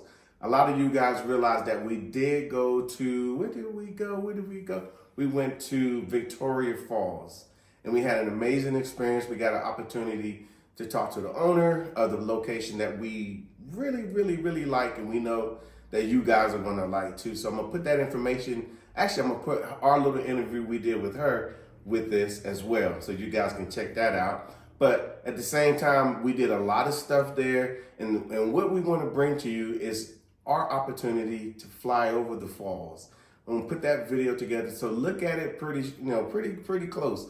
Now, the good part about all of this, so obviously we got great packages coming to Joburg, Cape Town, Durban. We also got great packages going to Safari out in Kruger National Park, and all of that. The good part about all of it is that when you guys decide to say, you know what, I want to do what the Blantons did, I want to do what real South Africa does, then you could pick your Johannesburg package, your Cape Town package, your Durban package, and at the same time, you can actually scroll down a little bit further, click where you see Victoria Falls, and then we will add 4 more days to your trip. So if you're coming for a 6-day to Johannesburg and you're like, I want to go to Victoria Falls, now you got a 10-day package, and you can book all of this on the website, therealsouthafrica.com. So we're making it easy for people to travel to South Africa. We're making it easy for people to go to Victoria Falls. We just want to make it easy for you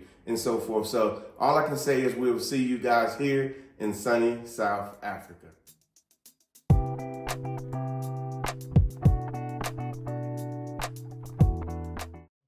All right, guys, this is Mark Edward Blanton from the Real South Africa. And guess what? Our visa services is back. We're going to be helping you guys with visas because we all know that it can be problematic to get a visa here in the Republic of South Africa. So what we have done, we partnered with a big company that will assist us, and we've checked them out. We recommend that their services are very proper. Of course, we go with proper here in the Republic of South Africa, and they can assist you. So if you have questions about, do I qualify for a visa, then that's when we have our consult. You get a consult with these guys. They will literally go through everything with you. And my expectations is for you to ask all the questions that you need to ask so you will know exactly which way to proceed. So they work in every arena of immigrations. So it would definitely help us who are looking to migrate to the Republic of South Africa. And all I can say is first, come on a trip, of course. And once you come on a trip, then you will be motivated to do all the work that needs to happen for you guys to come to South Africa properly. So all I can say is this is a great team. This is a great situation. All I can say is, again, reach out to us at outreach@therealsouthafrica.com. We will respond to you, and then you'll get an email, and then the process has began. Okay, so we will see you guys here properly in sunny South Africa. come to South Africa, come to the Kruger and enjoy what is meant for you to enjoy. Look at this environment. Can't you see yourself enjoying yourself right here with the Real South Africa Travel and Tourism? Well, we can make it possible, and we could do this for you today. Go to our website, therealsouthafrica.com, and book, and you'll be part of something like this, something very special, something you can tell your friends and families that you did. And yes, this is Africa. This is the Africa that they do not want you to see, but we're going to show it to you, and we're going to make it available. And yes, we've been there ourselves, and we feel that this is the best experience that you can actually have here in the Republic of South Africa. So come here on safari with us. And of course, visit our website, therealsouthafrica.com. You have reached the Real South Africa, and we are your travel and tourism company based here in South Africa. And of course, we are always talking about safari lodges. They are one of the best places to go to, and you're going to be able to experience it with us. As you see, going on safari is absolutely exhilarating. But in this case, we always do 5-star safari lodges. And in this case, it is no different. This one right here is very, very special because this is built on a train, and this is the only one in the entire world. It is located in Kruger National Park, and we want you guys to come to experience this 5-star opulent experience. It is amazing. I can't explain it to you any better than what you're seeing here. All you need to do is reach out to us at therealsouthafrica.com, and then of course you can go ahead and click on Kruger on one of the tabs or contact us via email. But as you see, the food is amazing, everything is nice, and this is what you deserve. So let's go ahead and make this a normal event for yourself and come to South Africa. You will be amazed. All right, guys, welcome to the Real South Africa Travel and Tourism. We are a travel company based in Johannesburg. However, we can get you to Durban because look at what you're looking at. Isn't that amazing? Can't you imagine yourself just hanging out here for 5, 6, 7, 8, 9, 10 days? I'm trying to tell you, you're probably not going to want to leave like a lot of our guests from the past. However, all you have to do to come here is reach out to our website, therealsouthafrica.com, and you can come and enjoy and see what South Africa is really about. There's so much here, so much to do between the beaches, between the culture, between the food and everything else. And of course, the people here in South Africa in this place called Durban. We will see you here in sunny South Africa.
much for spending time with us today. If you like what you saw, please subscribe and don't forget to hit the notifications button so you don't miss out on all things The Real South Africa. Thanks again.